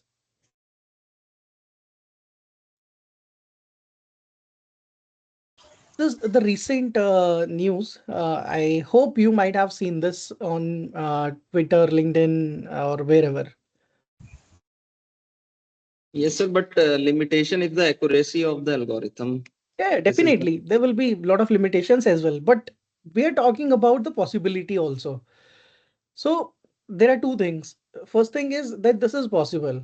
After a certain amount of time, it will be giving you good accuracy and all, obviously. See, a lot of things started in 2015 with a topic known as GAN. So in 2015, when GAN was introduced, no one was like ready to believe that it is going to generate this kind of the data that we are facing right now. See, if you Gen AI is going on everywhere, and but when I talk about Gen AI, we are not just talking about the fake videos generation. We are talking about generation of immense data set that is also useful, that is all that is actually looks like the real data set. So things will gradually improve, but the point is right now in the medical imaging area, I'll be talking about some research areas that are going on and what are some real-time tools that are available so that you can go through them. All right. Now in medical areas, what I have implemented, my implementations I want to tell you about first. So there are few projects that I have implemented in the medical areas. One of the project I worked with is the breast cancer detection, where I was using the Conv 1D LSTM. Now, what I was supposed to do, I'll be telling you about a basic brief. Obviously, you know, breast cancer detection, it's a basic classification problem. It seems to be a basic classification problem, but how I was given the data. I was having PDF reports of cancer patients, like not cancer patient, just the PDF reports that is collected from the hospitals. See, when you go to any hospital, they and you like do any test, you went through any test, okay? They do a lot of test and all. At the end, they give you a PDF report, correct? So now in the project, what I was supposed to do is they gave me all right, almost 7 to 800 PDF reports was there. Just raw PDF files was there. So they provided me those raw PDF files and asked me to perform breast cancer classification. Can you tell me what will be your approach? If I give you 800 PDF reports, convert those 800 report into one Excel, extract the features, perform feature engineering, everything, then train the model and do the prediction. Anyone, please answer. What will be your approach if I give you 800 PDF reports of patients? In that PDF report, what will be mentioned? The patient name, patient ID, date, diagnosis, whatever the summary of the report is, doctor name, signature. And from that complete PDF report, you have to extract the information and create one Excel. In that Excel, I expect few columns like patient name, area, date, and then diagnosis kind of a thing. So these are the things I am expecting. So can you tell me what will be your approach if I give you 800 PDF reports? Pre-processing is a like I will say direct answer. But what will be your step number one if I give you 800 PDF reports? How you will be able to extract the data from PDF, 800 PDF? You can't do copy paste kind of a thing. Obviously, it is going to take a lot of time. Web scraping, I will say, might be or not be, because see, you have 800 files available in your local machine and you have to read the PDF file. So instead of saying web scraping, I will be preferring here file handling kind of a thing, that we should do file handling. We read the file and from the file, we extract the information using regular expressions. So like there should be some way that exactly there is to, that is to read pattern. Exactly. We have to read the patterns. We have to understand the patterns. In PDF report, all the patterns are same. Okay. So that's what we need. So this is the first thing. Now, when you collect the data from 800 PDF report, you have to convert it into one Excel. After converting it into one Excel file, then you have to perform analysis, pre-processing, cleaning, feature engineering, lot of things, and then finally implement the model. This is one of the basic project I was part of. Then another application I implemented is the diabetic retinopathy, where we used GAN to generate more diabetic retinopathy images, because we were having only almost 100 images. Almost 100 images, real-time images were collected from the hospitals. All right, now they were stuck, like, because 100 images was not the solution. They need more images. In order to get more images, they have to go to different hospitals, collect the images. So what we did, we used GAN to generate more images. That was one part. In another part, like, we know when we have less number of images, then we can use CMAs or few short learning kind of a thing. Okay. And see, I'm talking about the medical areas that I have worked. There are a lot of areas that I have explored in AI, but these are some common things and the particular use of a particular model where exactly I used it. Okay. Then I implemented a pure convolutional neural network model just to perform pneumonia detection on X-ray images, nuclei segmentation using unit, and that unit model I wrote completely from scratch. If you go to the unit model, you will see the complete U model is there and all the number of layers that are available in the unit architecture. I implemented everything from the scratch. We were actually supposed to implement everything from the scratch and then convert it into an application. So we converted that thing into an application. So if you will pass an input image into a web application, you have to upload a nuclei image having nuclei, and then it is going to generate the mask for them and do the predictions and all. Then skin cancer detection with comparative models. Like, so these are some medical case studies that I have worked as of now. Okay, so let's proceed. Now, next thing I would like to talk about is some notable case studies on medical imaging AI. So when I talk about in the medical imaging, a lot of research is going on right now, and these are the real-time applications that are already implemented.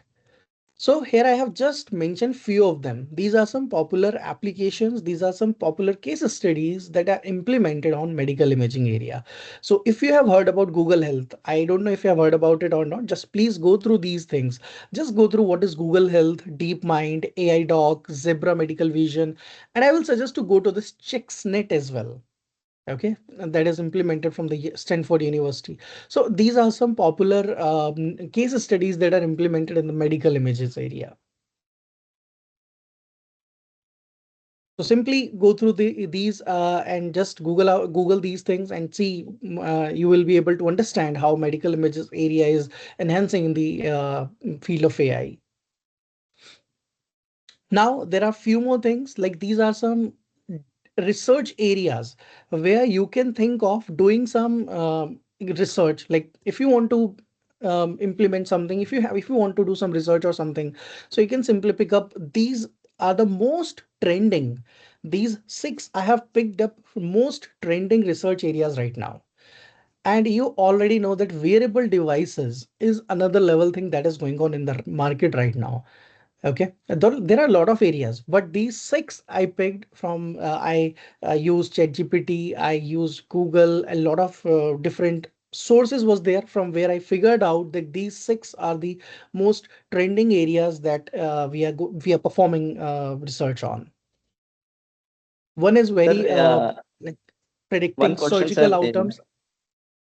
Sorry, sir, saying something. Yes, sir. Is there any hospital in India who work on AI based analysis? Okay, you are asking if there is any hospital in India. Yeah, yeah. Sir, see, I'm not much sure about this because I'm not directly in touch with these kind of a things. But I know few applications are going on. What they do, there are private hospitals that I know.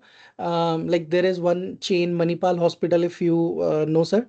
There is a chain of Manipal Hospital. Earlier, it was known as Columbia Asia. So, like these kind of hospitals are there. They directly or indirectly, I know there are few connections are there. From there I get to know that they are trying to engage into the applications of there is a application known as I don't remember the name, but there is one startup that I am part of. I'm just a guide in that particular startup. The objective is just to create one application where to provide the services of the nurses.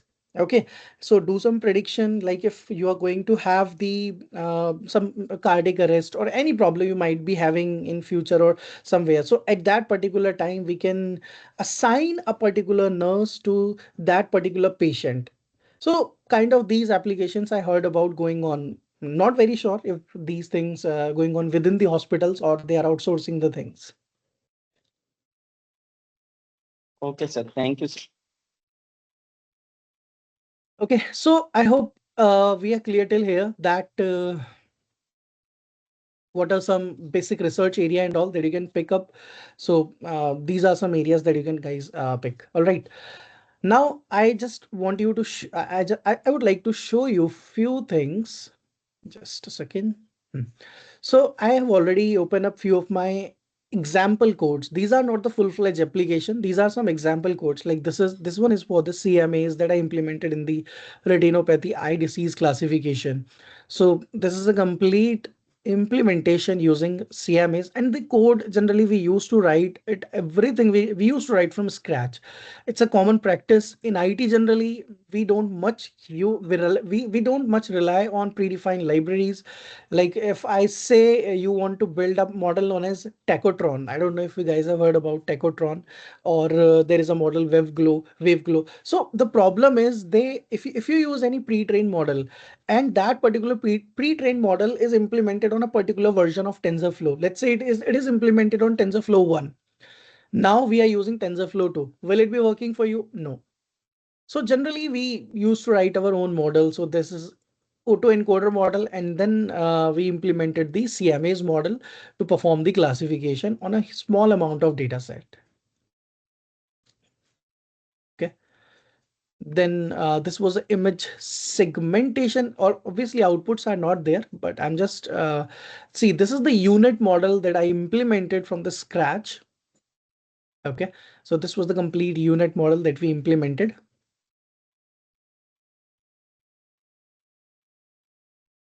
So these are some basic examples that I'm showing you.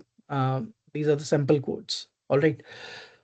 I hope now we are all set to start our today's session. So I just gave you one basic overview what I have implemented as of now.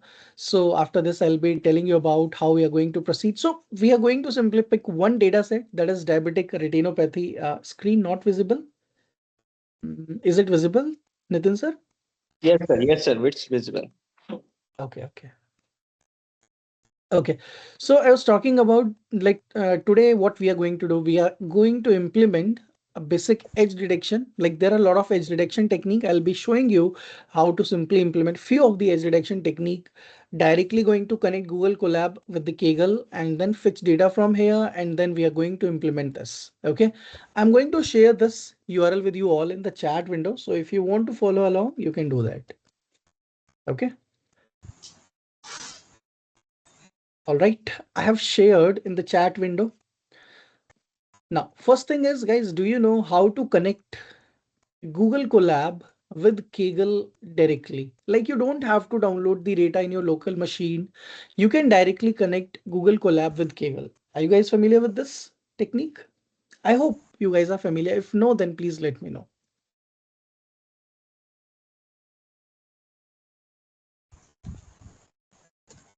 Using Git command. Using Kaggle directly, we are going to connect this data set with our Google Colab. We don't have to download and do anything.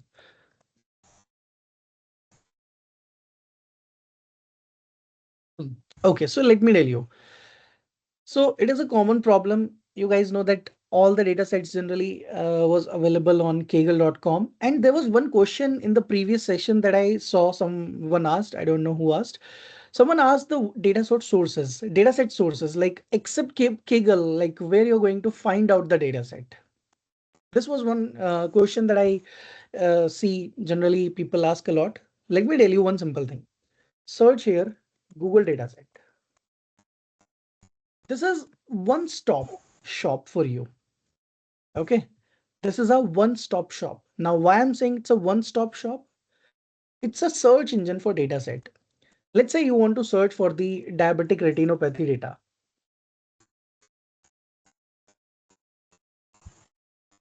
Just enter retinopathy. And it's a Google search engine. See, it is going to provide you 100 plus data set.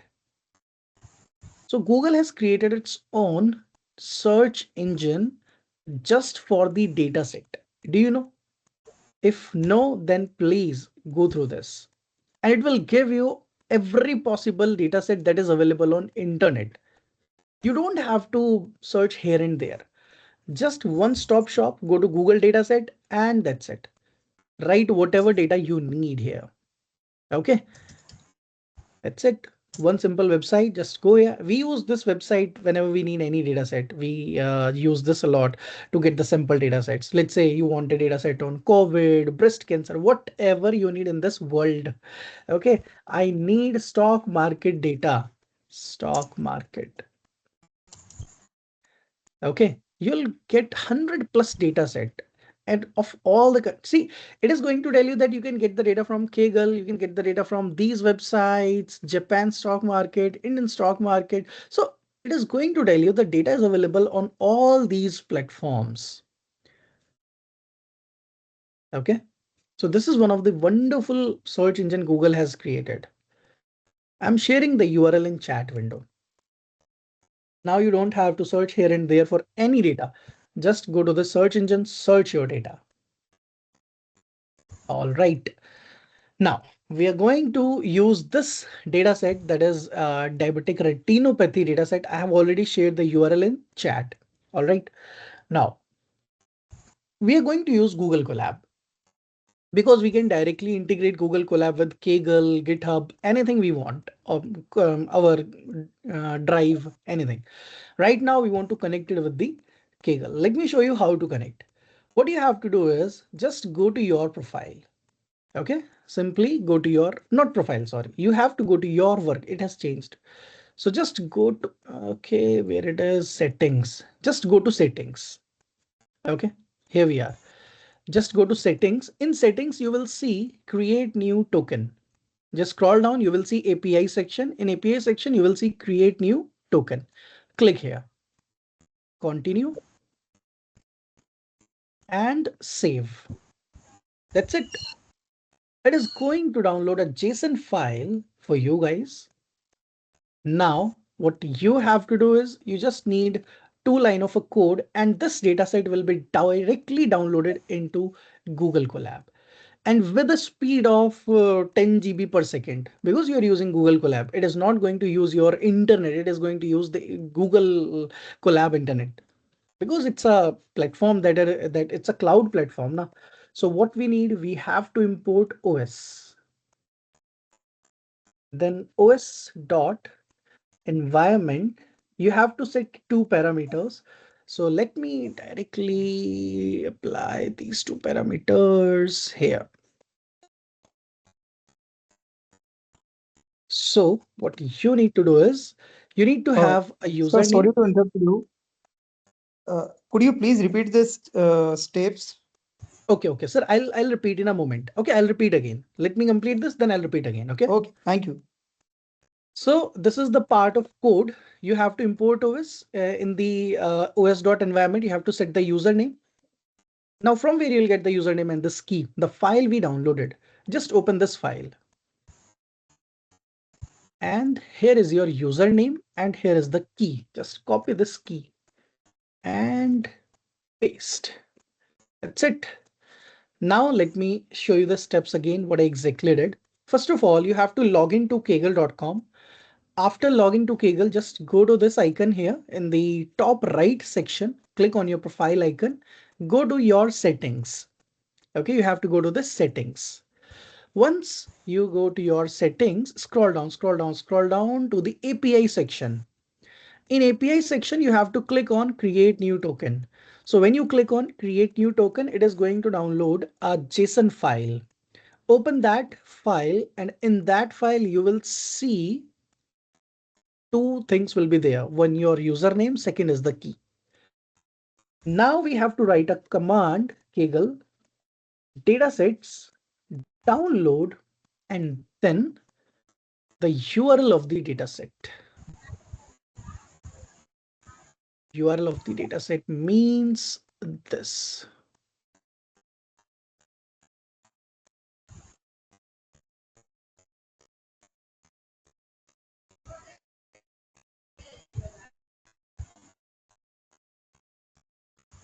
So we have to copy this portion and paste.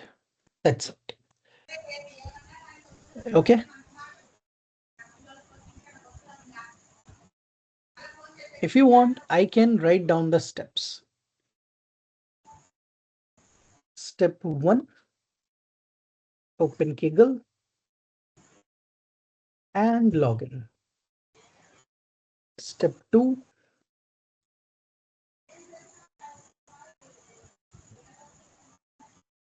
open settings and download API, or I'll say and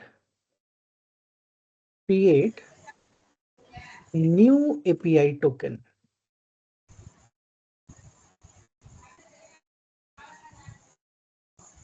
Step 3,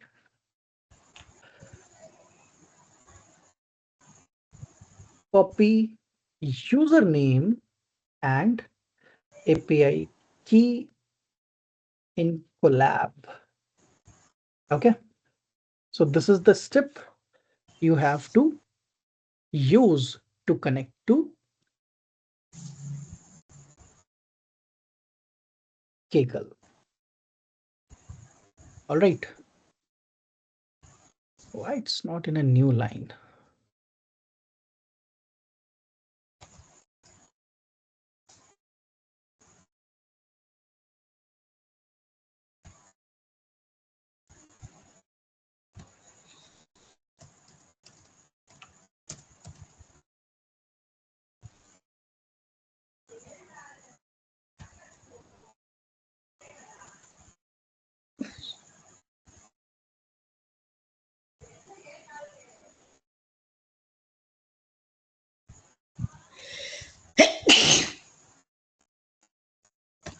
This is just a documentation I'm doing. Okay, I'm not going to do this again and again, just for the first part I'm doing. Okay. All right. So these are the steps here. I hope it's clear till here. Yes. All right. Now, once you have implemented this, you have the JSON file and all, you have copied the username and the key, just execute this particular cell and you will see it is going to download this dataset for you and look at the speed 100 Mbps and all. This is the speed of downloading this data. It might go up to 1 GB, 2 Gbps. So it's not using your internet for downloading this data. Okay. Now, because it's a cloud platform we are using, so it's a good thing. Now we are all set. We have this zip available here. Okay. Now you want to unzip the data, so you can use unzip and then the name of this zip file. So it is going to unzip the data.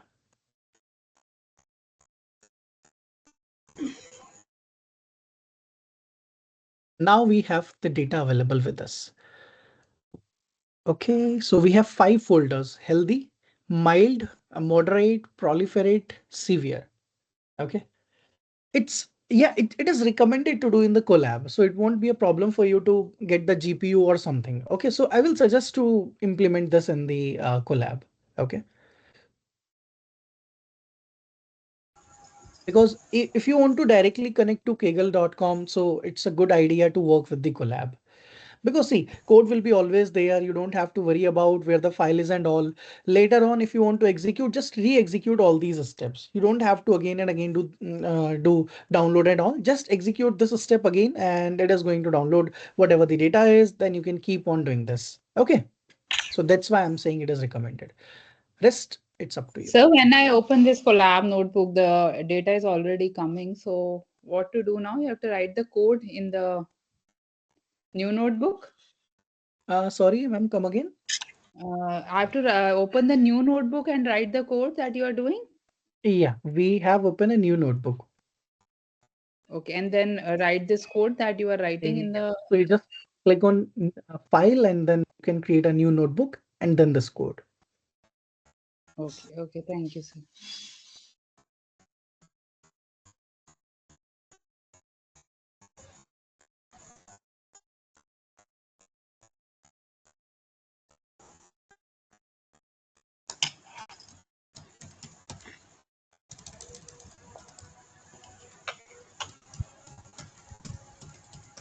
Let me know if we can proceed further.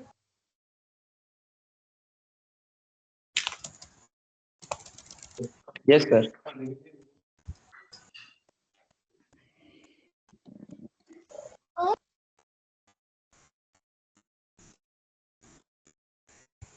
All right.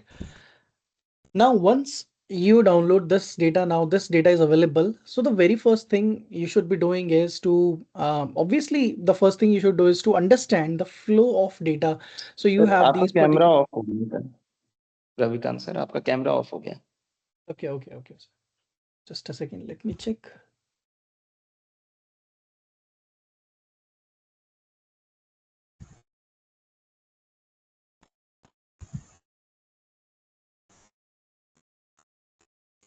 Okay, is it okay now, sir? Yes, it's okay, sir. Thanks. Okay.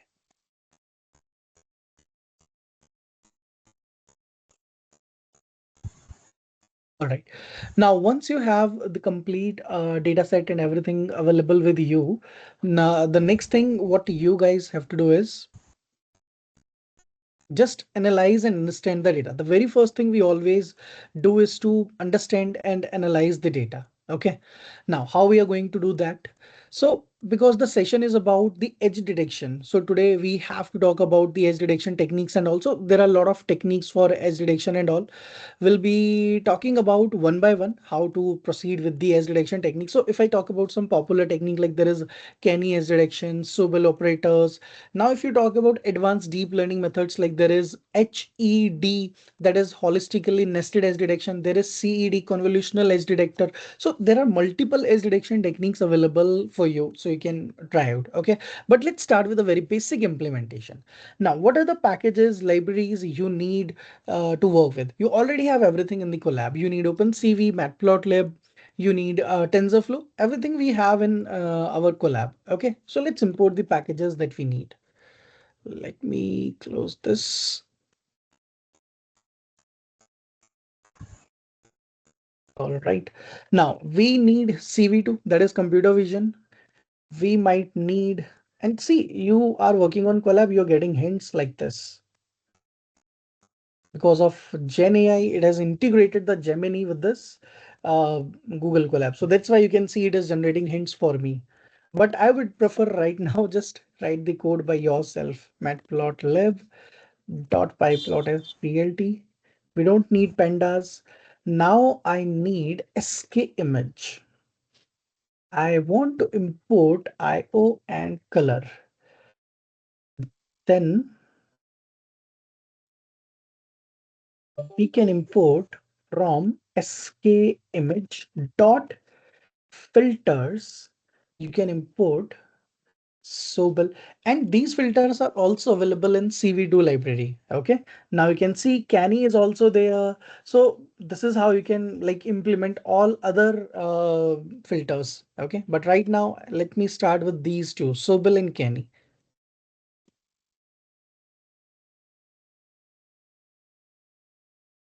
So these are the packages we are going to use. Please share the code in chat if you can. Yeah, sure. Which part you want me to share? The very first one? Because this, Yes, sir, I the will share, very but first one.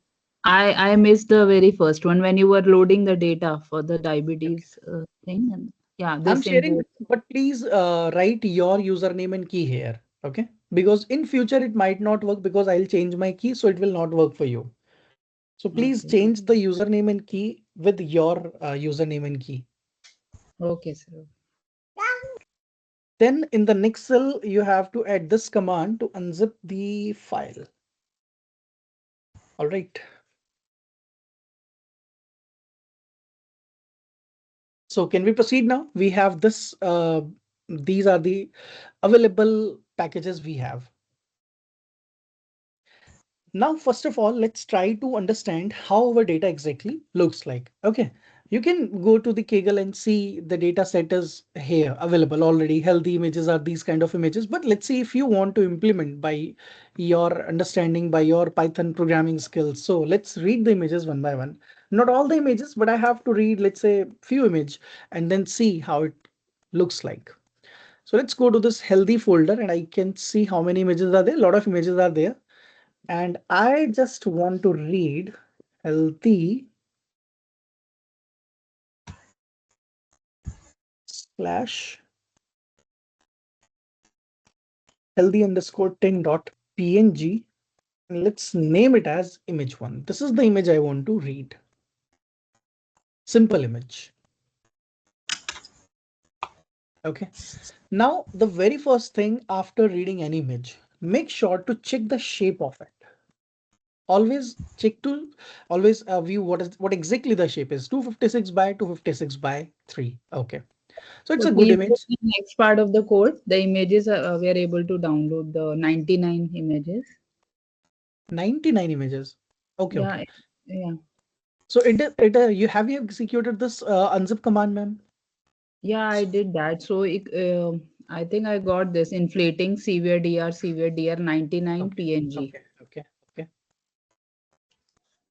So Sir, now could you're you asking please for this paste it, code. or maybe you can WhatsApp the code so that we can directly implement it, because some errors are, we I are getting will, at some the end of the errors. session, I'll be sharing through the Git. I'll be uploading this file on the GitHub. Okay, and sharing with you Okay, all. thank you. So that's Thank not you. the issue. Right now, if anyone wants to implement, they can implement. Yes, sir. So that's why right now we want to implement. So if you can write paste in the chat side by side, it will be easy. We can Sir, if also. possible, you But shared with that will me be, on WhatsApp, but that then will I be will share copy with paste. I the don't want you guys participants. to do copy paste directly. So, okay, I have pasted these packages. Okay, I have shared this particular code. You can use this as it is. I have shared in the chat. But after that, try to like write the code and whatever error you are facing, let me know. Try to resolve that error instead of directly copying the code. I'll be sharing the code definitely at the end of the session. I'll be uploading on the GitHub. You can get the code easily. But if you want to practice with me, so just code alone. Okay.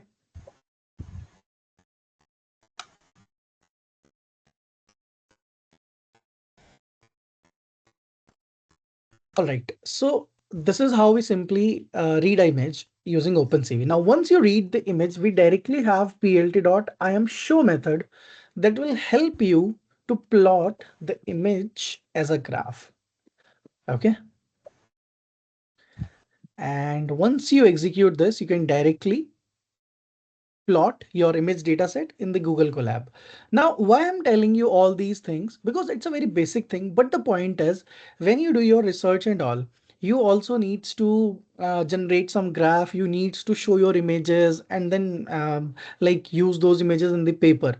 So that's why I'm telling you the basic code so that you can directly use this particular code, plot the images here and just copy, download this image from here and you can show it in your paper and all wherever you want.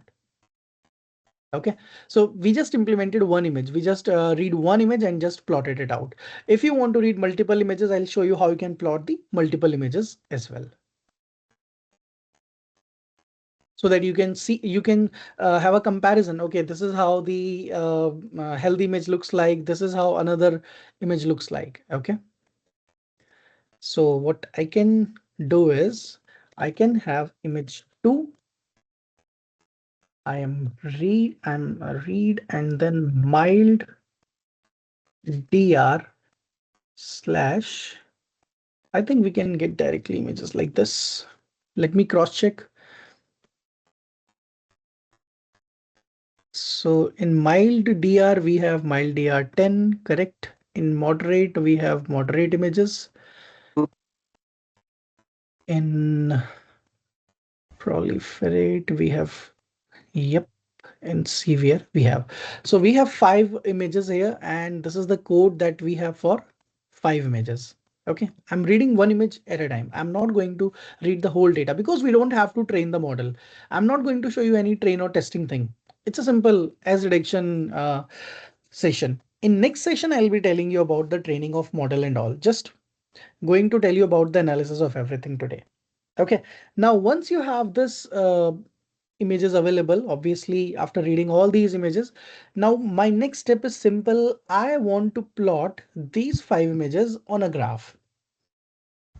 On one single graph, you can plot all these images. Okay, now how we can plot? Anyone, any idea? Like if I want to simply plot 5 images.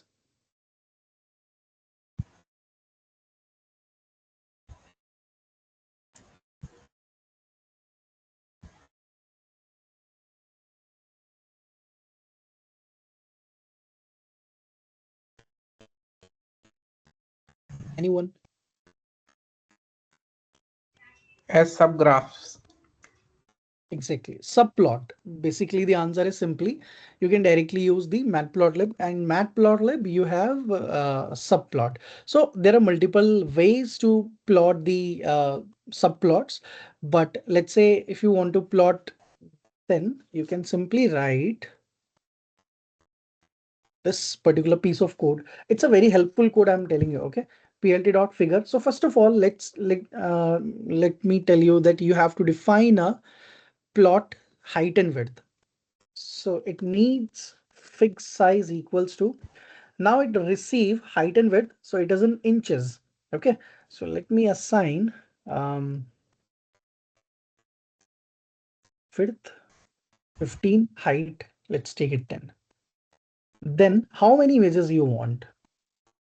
Let's say I want to plot 5 images right now. Now for I in range, you can directly mention number of images. Okay, then we already have these images available, but these images are available separately in variable image 1, 2, 3, 4, 5 like this. So you have to take one variable like a list or something, and then in that particular list you can mention all these images. Okay, so images are like this, image 1, 2, 3, 4, 5 like this. Okay, now plt dot, we are going to create a subplot, pass number of images, then we can mention, let's say I want to plot 1 I plus 1, then plt dot I am show images of I, and plt dot axis of. Axis of means this 50, 100, 150, x and y axis, these are available here. I don't want to show you these things. Okay, and I think that's it. You can just execute it now, and there are a few other settings as well, but I'm going to use still here on plt dot show. It's wrong here. Let me check. Image data object cannot be converted into float. For which image it gave me the error? Images of I.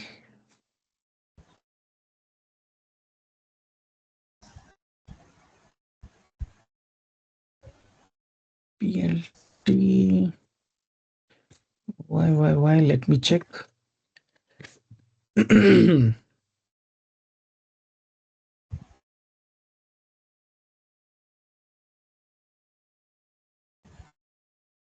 In it gave me error on the fourth. 0, 1, 2, 3 is executed, but fourth is not. 0, 1, 2, 3 is executed, but fourth is not. So might be some issue we can check. ELT dot, I am sure. Image 0, 0, 1, 2, 3. 5, is it working or not?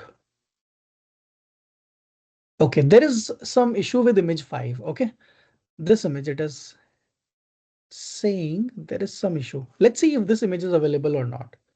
Image 5, we are reading it from the severe DR. Severe. Okay, so there is no underscore. It's a space over here. So that's why the error. So because in the name, the space was there, it's not underscore severe underscore DR. Okay, so that's why it gave the error. All right, let's proceed. And let me check now. Image 5 is available. Yes, it's available. And now it is going to plot all the images. Now what happened? Let me check. Still some issue. There is one more thing I want to show you. Obviously, we can just plot the images and all, but there is one more feature I would like to show you. Obviously, you all are familiar with Google Colab and all, but have you used this feature yet? This explain error. If you simply go to this explain error, it will open directly Gemini for you here. I don't know how many of you are using this feature. It directly opens the Gemini here, analyze the error, and it will show you the solution as well, like what wrong we did, and if there is some problem with images or anything, it is going to tell you the complete issue that we have here. Okay. So basically still the issue is with the reading of the image. 0, 1, 2, 3 is available. So 5 is also there. Image 1, 2, 3, 4, 5.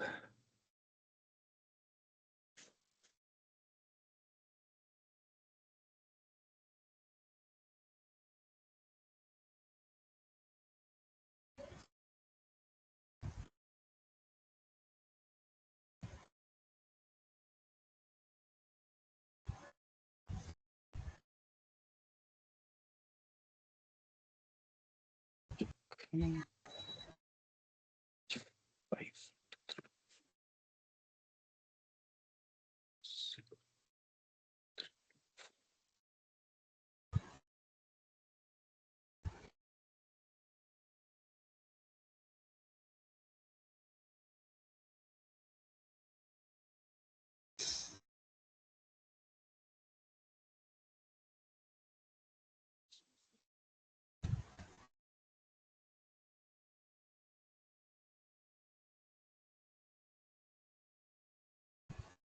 Let's do one thing.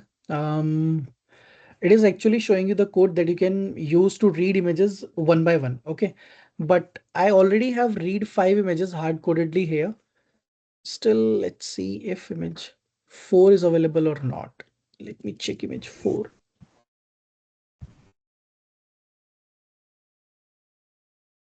Yeah, that is also a problem here. I think same issue with image 4, that is in proliferate DR. Same issue is there here, but it is already a space. There should be a space as well. Let's see in the moderate. Okay, now it might work because there was some space and all issue was there.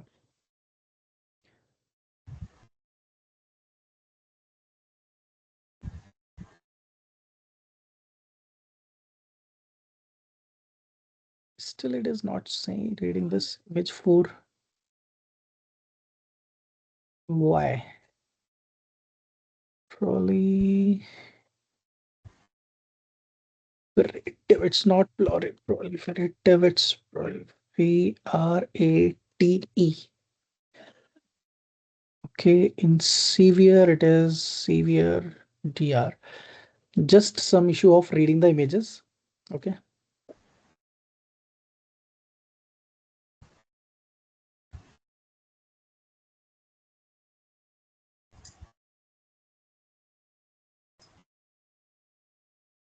Still,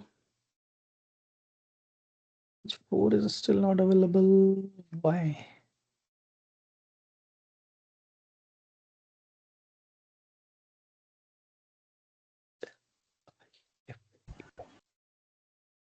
Scotin.png, it's there. Then why it's not reading?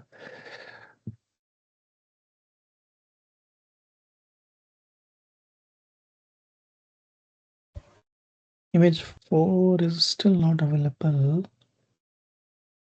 Okay, the folder name is still not correct.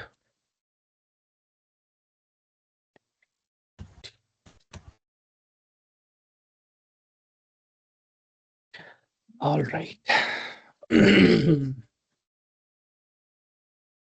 So finally we have the images. Still some issue is there because we did the +1 here. Let me remove it.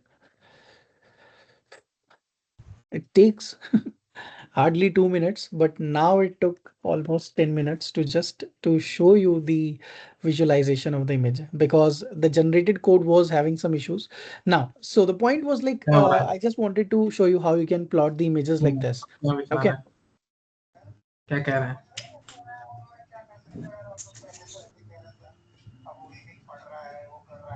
Hmm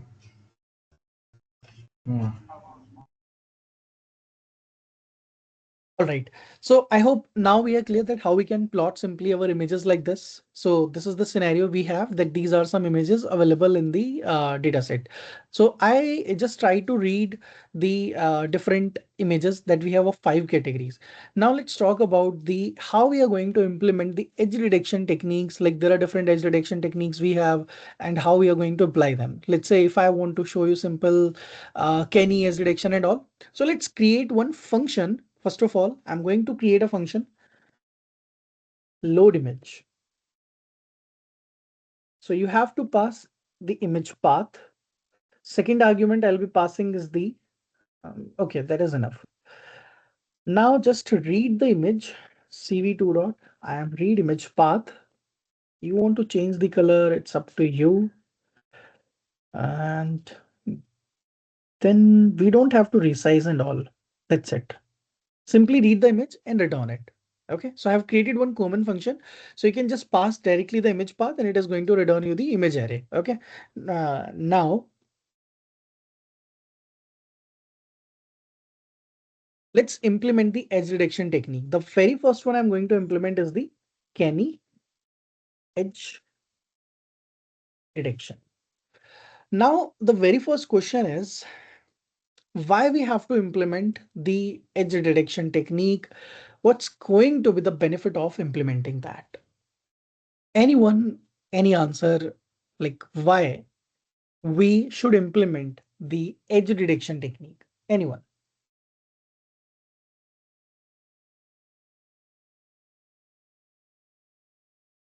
Age detection technique is basically to find out the high frequency features or just to find out the ages, which are prominent features. Hello. Sir, Hello. actually these age detection techniques are used while during operation. The doctors want the exact edge of the tumor, or if they want to remove that part, so exact edge should be find out exactly so that the operation will be successful. Otherwise, Basically, when we talk about the images, it is doing the simplification. That's it. Now, how it is simplifying the images? So edge detection simply helps you in reducing the amount of data to process. Let's say if I have a complete image, why should I like process the complete image? Okay. Now, if you guys are familiar with CNN, do you know how CNN exactly work in CNN, how it uses the edge detection? The very first step of CNN, the very first part of CNN is convolutional operation. So do you know what is the implementation in convolutional operation? What exactly it does there? That is the edge detection actually. So it simply implements a Sobel filter or there is any other algorithms are there. So it simply multiply that filter with the image and it helps you to get the edges, the boundaries between the object. The correct word is the boundary between the object. So it simply transform images into more abstract form. So this is one point. Another point, it is going to help you in, yeah, I'll share. the notebook. Another point is it is going to help you in object detection and recognition. How? So in medical images, if I talk about, so it is going to simply, right now I'll show you in the diabetic retinopathy images, it is going to help you in the detecting tumors or abnormalities with the help of edges only. Okay, so in face detection, it is again a very popular thing. In face detection and all, the edges detection is very common thing to do. So that's why we need to learn about edge detection. And there are a lot of different algorithms available. You can pick, you can compare what suits your particular requirement. Okay, so let's create a function, apply Kenny. In this, I'm going to pass image. Now, how you implement exactly the Kenny edge detection is, first of all, it's a good practice. It's not a must-have thing that you should convert your image into a grayscale image. Okay, already our data is in the grayscale image, but in future, if it is in a color channel, 3 color channel is also provided to us. It's not exactly a grayscale image. You can see colors are there. So what we can do is convert this into a gray image. Okay, convert this into a grayscale image. So how to convert cv2.cvt color, and then you can pass your image and then cv2 dot color, it's bgr to gray. Okay, because by default OpenCV reads the image in bgr, not rgb. Okay, now we need to see the edges, so you can use Kenny, the predefined function that we have imported above, and then you can pass your gray image over here, and also one parameter that it is going to accept. So there is a one parameter we have to mention here. Let me show you, sigma. This is one of the main parameter of the edge detection, sigma. Now, if you want to understand, it is just nothing. It is a standard deviation of the Gaussian filter. Okay, so what is the value of a standard deviation for the Gaussian filter you want to put here? By default, it is 1.0, and later on you can change it. So you can even pass the sigma from here. By default, I'm going to take it as 1.0. So the first thing we want to see that how it is going to apply the Kenny. Okay, let's create a function, visualize result. I'm going to pass original image to this. Okay, and we can do one more thing. We can also pass technique and title. Okay, now let's create a graph, big size 10 by 10. I'm going to create plt dot, you can create a subplot of 2 by 3 by 1. Then plt dot I am show the original image I want to show you. And then I want to show you plt dot title. Title will be original image.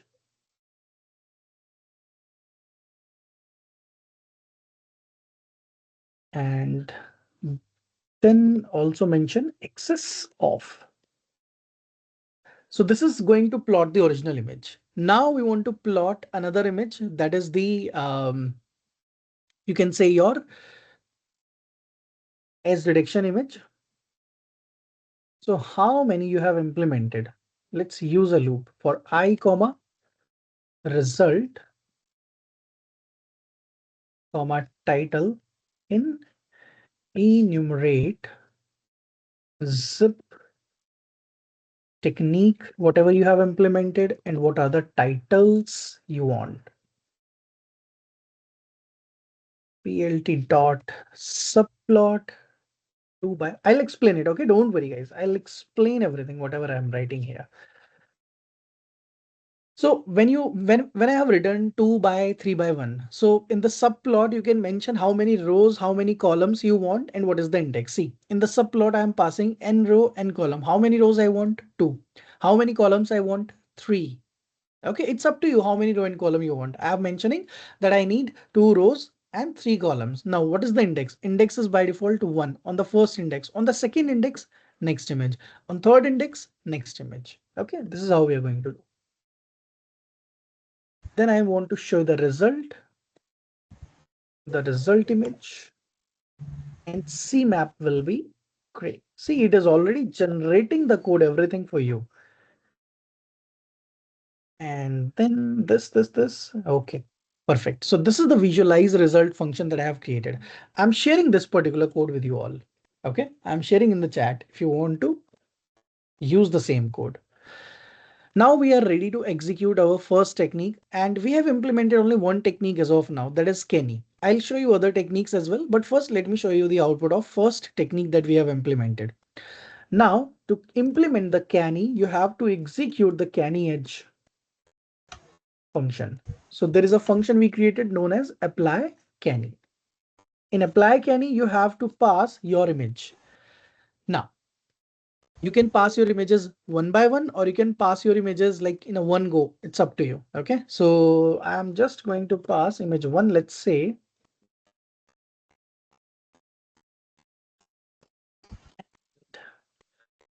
Then let's take a variable techniques is equals to first one is the canny. We have implemented only one as of now. So that's why in a list, I'm going to put only one technique. Later on, I just whatever the techniques I'll be having, I'll keep on do that. Now the title is Canny Edge. Obviously, there is one technique right now. Visualize the result. So in visualize the result, I'm going to pass the image one. That is the original image. In techniques, it is going to take Canny Edge with it, and the title. Right now, we have only one title. Okay. It might look a little bit weird right now because we have not executed all these, but let's see the result for the very first one. So this is the canny edge detection. This is the result of canny edge detection. So first look at the result, then we'll discuss about it.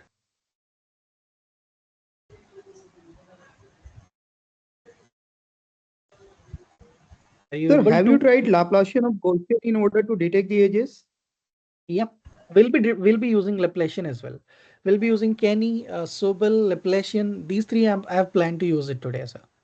I'll be showing you. Okay, thank you. Sir, can you share your collab notebook link?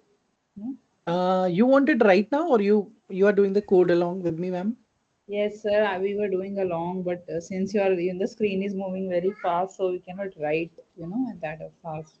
So that's why I was asking if you can share the notebook link so we can also run it parallelly. Give me a second, ma'am. Let me connect it to the Git. Okay.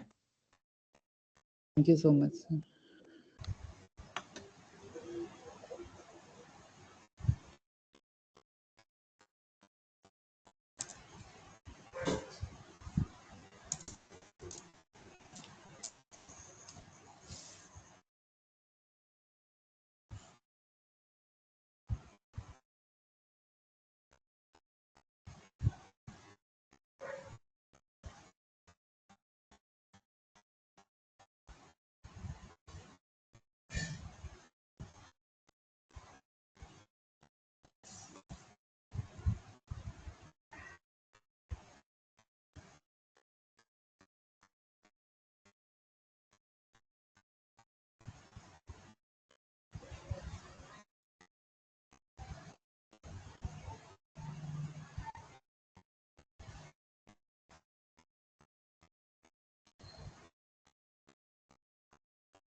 Okay, so it is uploaded on Git. Let me share the URL with you all.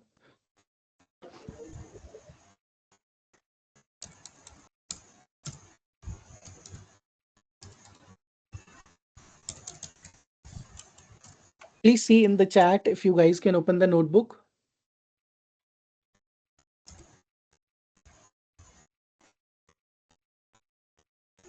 It's taking a bit of time in my machine, but is it opening up in your machine, guys? Can you see that?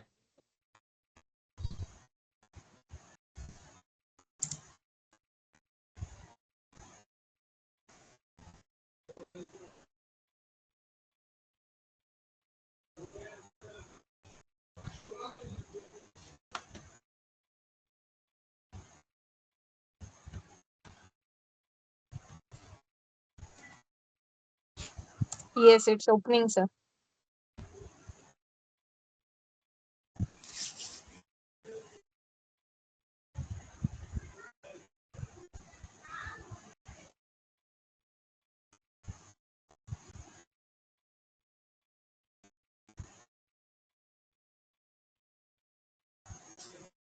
All right. So if it is opening up, in my machine, it is saying unable to render. I don't know, but it will, if you'll do refresh and all, it will open directly. Okay. All right. Now I have implemented the scanning edge detection. So the very first thing, what exactly it did. So there are a lot of different edge detection techniques are there. Okay. Now it is one of the most popular, effective algorithm it follows up. So now how exactly it works. And if I summarize the Kenny edge detection, so you can say it tries to minimize the false detection in the noise part. Okay, so that is obviously the working of Gaussian blur. The very first thing it do is the noise reduction. That is exactly the Gaussian blur is. So now why we exactly need this? Because in raw images, these kind of images that we are using might be a lot of noises there, and also that's why we simply need to perform a simple edge detection technique. So after implementing Lineage, you can directly see the result. Okay, now how it is doing, it simply smoothen the image by using a Gaussian filter to reduce the noise. Okay, all right, I hope it's clear to you guys. Everyone, please give me a confirmation. Are we clear till here that how to simply implement one edge detection technique that we implemented? I'll show you another one now. Can we proceed now? Yes, please. Yes, sir. Now there is another function I'm going to create just under the scanny edge. Let's create a Sobel edge detection. Okay, now the function is going to be just copy and paste. You don't have to do a lot of changes here. So in Sobel edge detection, what you need to do, just pass the image. In this, we don't have to pass the sigma value. Then this time we are not going to use the convert image like this. What we have to do is, I think we need to import RGB to gray. We can use color. Okay, we can use the same code still. No worries. No sigma is there. Gray image is there. We already have imported Sobel.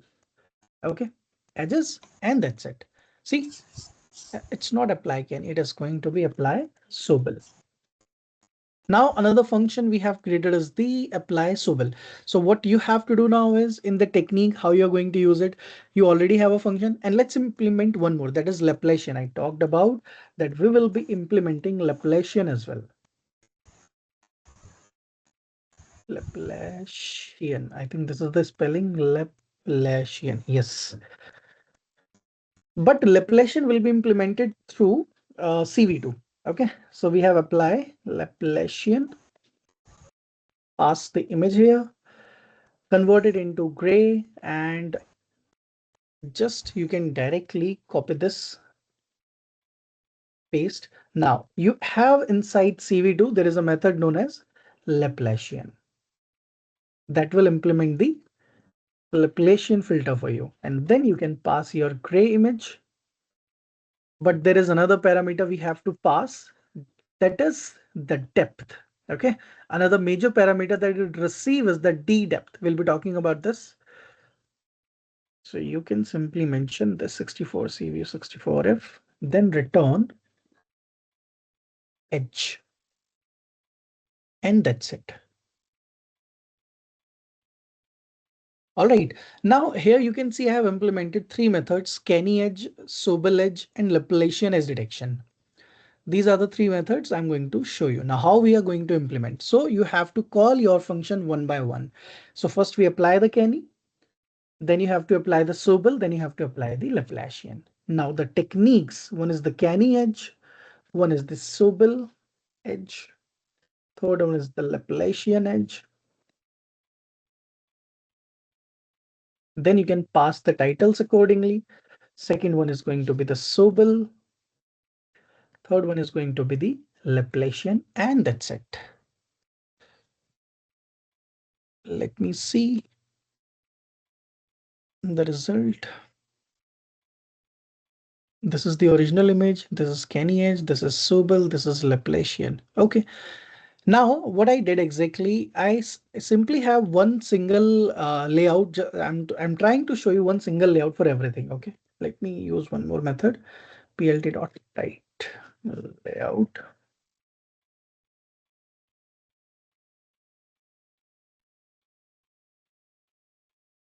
All right.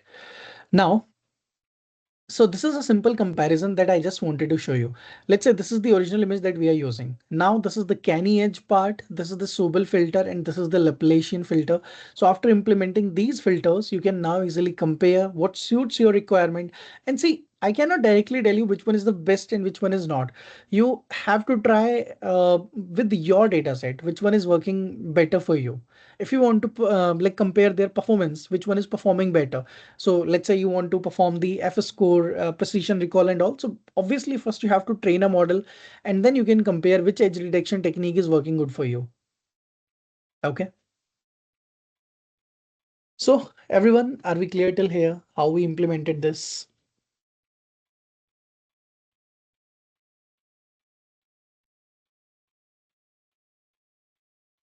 The code wise, it's not much.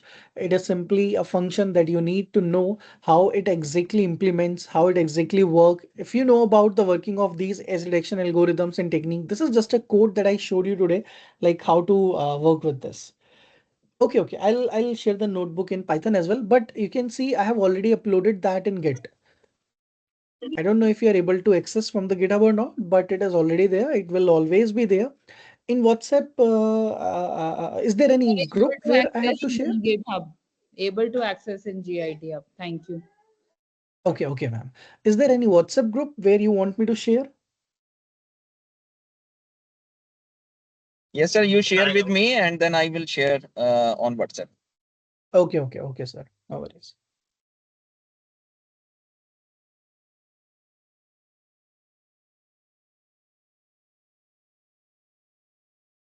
All right. Any other question, queries, doubts, anything till here related to the code and all that we implemented so far?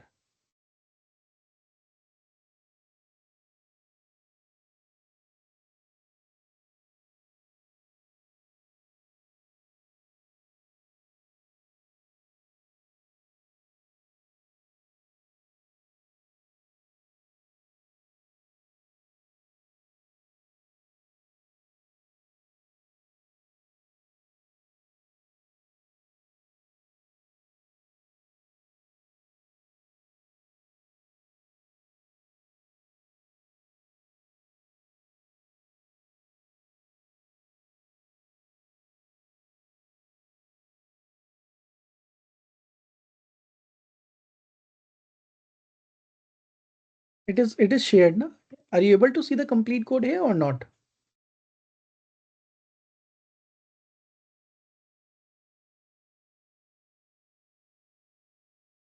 It might be on the GitHub, na? If it is not, then let me upload again.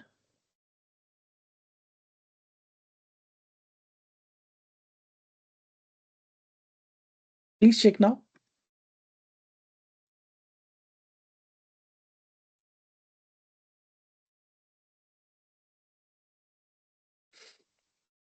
I have uploaded all the recent changes, whatever I implemented.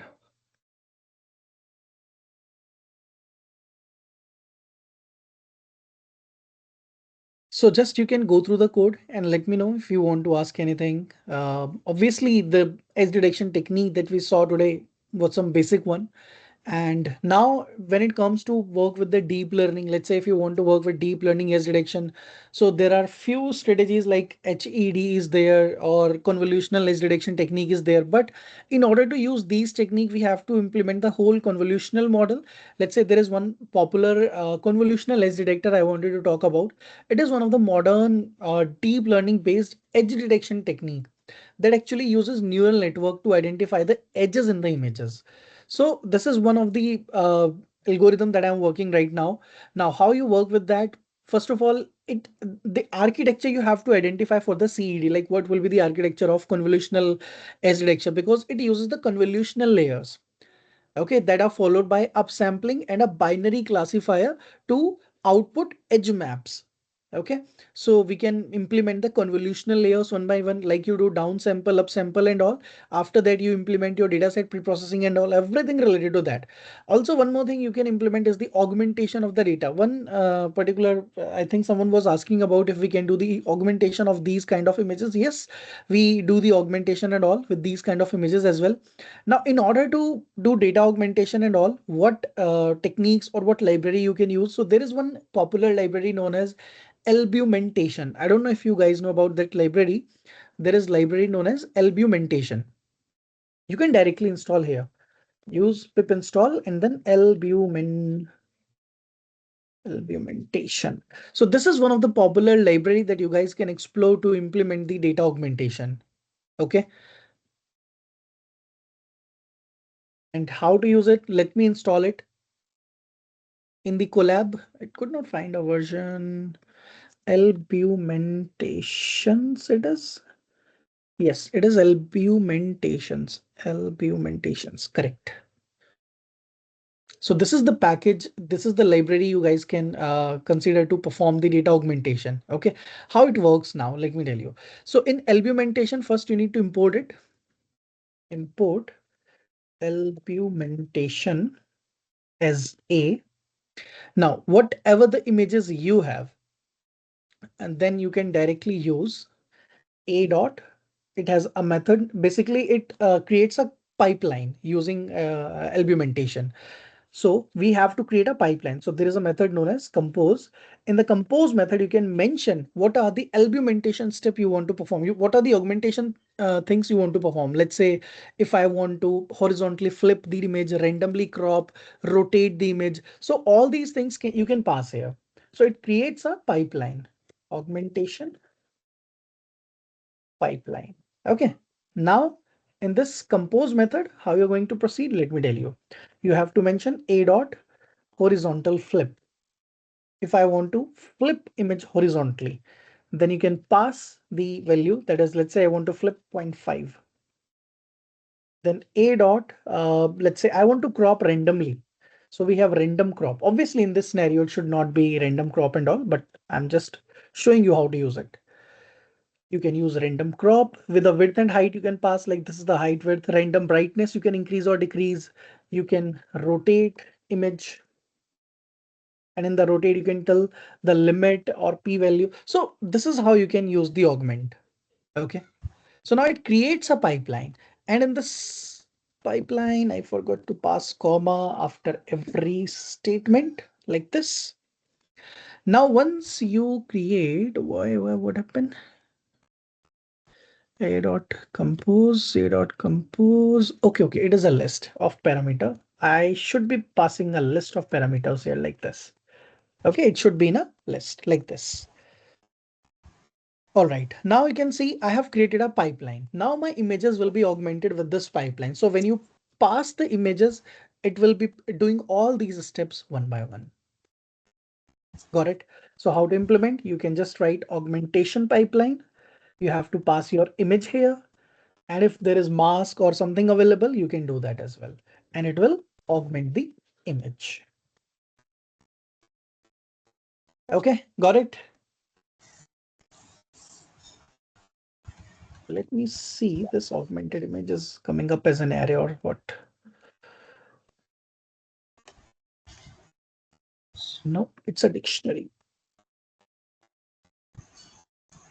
So you have to extract the image out of it. And then you can use plt dot I am show to print the image. Okay.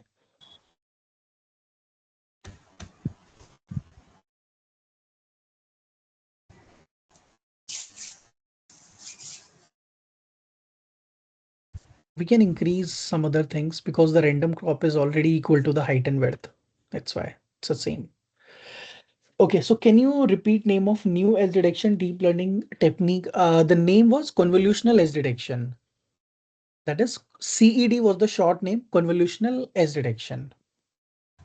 Okay, I'm writing here CED, convolutional edge detection. So this is a deep learning based edge detection technique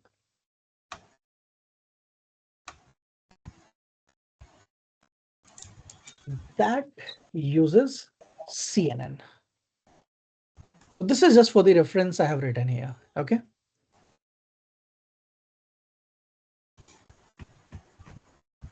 This code is for augmentation.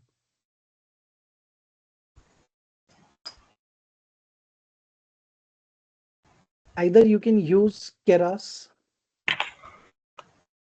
image data generator or albumentations.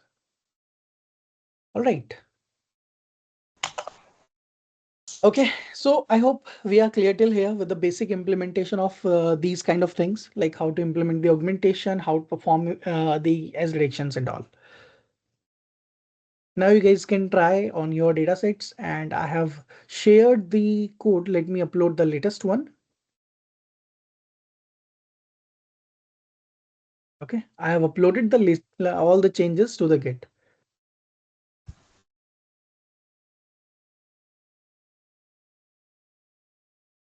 Okay, everyone. So in today's session, we just learn about the analysis of thing, processing, pre-processing kind of a thing. But when I'll be meeting you in the next session, I'll be telling you about how we are going to train a particular data set using one of the recent model I'll be using. I'll tell you which model we are going to use, and then I'll be showing you how we can train the model. If you want any particular model, let me know. Do you want to see a particular model? I can show you Gen AI, GAN, anything that you guys are expecting, anything related to deep Sir, learning that is going GAN, on. I want to learn GAN. GANs. Yeah, the generator model, generative We can use adversarial. GAN to generate these images as well. So if you all agree to this, that you all wants to understand the working of GAN, how to generate the images, I'll show you the complete implementation from scratch, step by step, everything. Yes, sir, please. It will be a great That would help be for great, sir. me. Yeah, if you can explain GAN. Sure, I can. That's why I'm asking rest of the participant also, like you can confirm if you all are agreeing with the GAN. So I'll show you how to use GAN. Now, okay, so we'll be using any data set and I'll show you implementation from the scratch, how you can use GAN to generate the images. Okay.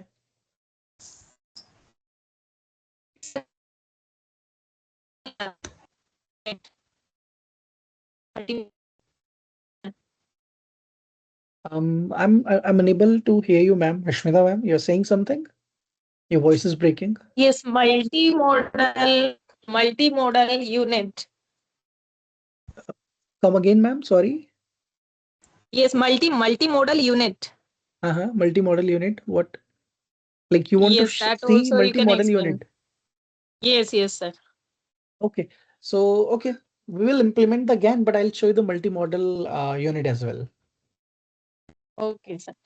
Okay, sir. Fine. Thank you.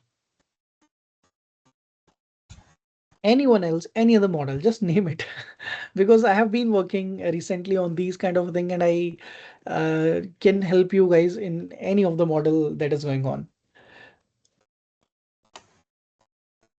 See, my strength is implementation. Okay. Code, whatever you ask me, the model. I can implement any model from scratch. Your strength is research, your strength is analysis. So you can just research, you can do analysis and all, and let me know, sir, this is what we want to implement. I can do the implementation of anything that you want, because as a typical IT guy, I am used to do these kind of implementations and all. That's why I'm asking you. Okay. All right, then I think we can wind up the session. If no question queries are there, we'll see you in the next session with the implementation one. Yeah, let me share my mail ID in the chat window with you all.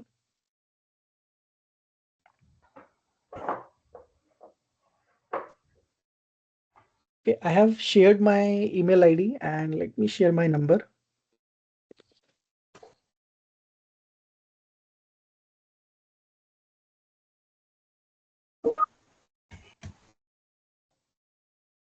Okay, I have shared my email ID and number both.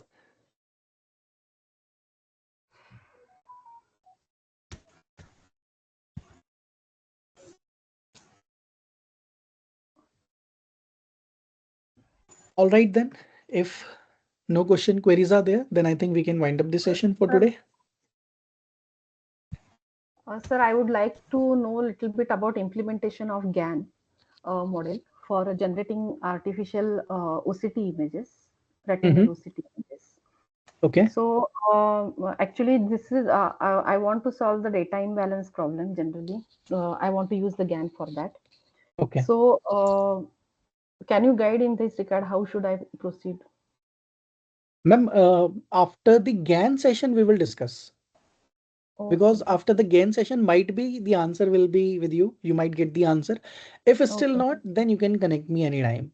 Okay, my concerns are storing the GAN generated images. That's it, first thing. Then, How many images you already have?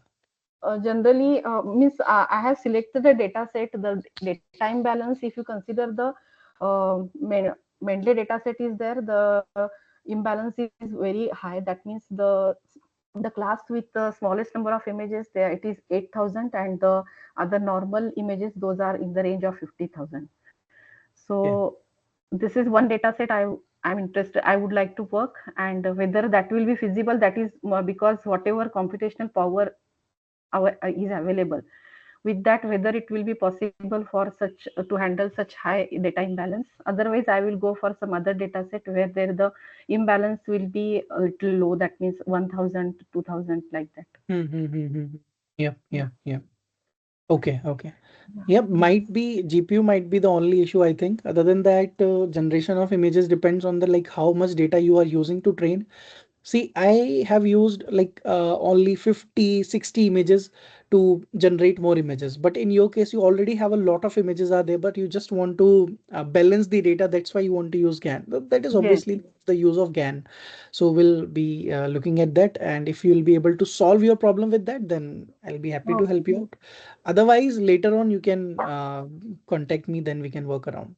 Okay, sir. Thank you. Mine is a cardiac segmentation using GAN. So if we can implement that, so cardiac images, MRI.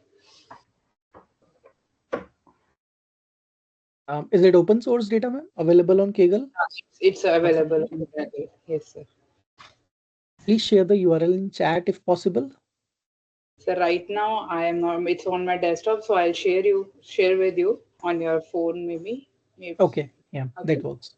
Please, Okay, ma'am, thank share with me so that I can prepare the data accordingly. Okay, sir. Thank you so much. Thank you. Okay, then. Nice connecting with you all. Thank you, everyone. Thank you. Thank you. Thank you. Thank you. Thank you. Okay. Any question from audience? Yes, any question? Thank you, Ravikant sir, for such an informative lecture which you are sharing. And you are share some more practical or theoretical knowledge in the next session, so that we will apply in the form of research papers, startup, and other problems. Sure. Okay, thank you, sir. Good night, sir. Thank you, sir. Thank you, sir. Okay. Thank you for the lecture. Thank you. See you all tomorrow at 5:45 p.m. for the fourth day of the session. Thank you all and good night.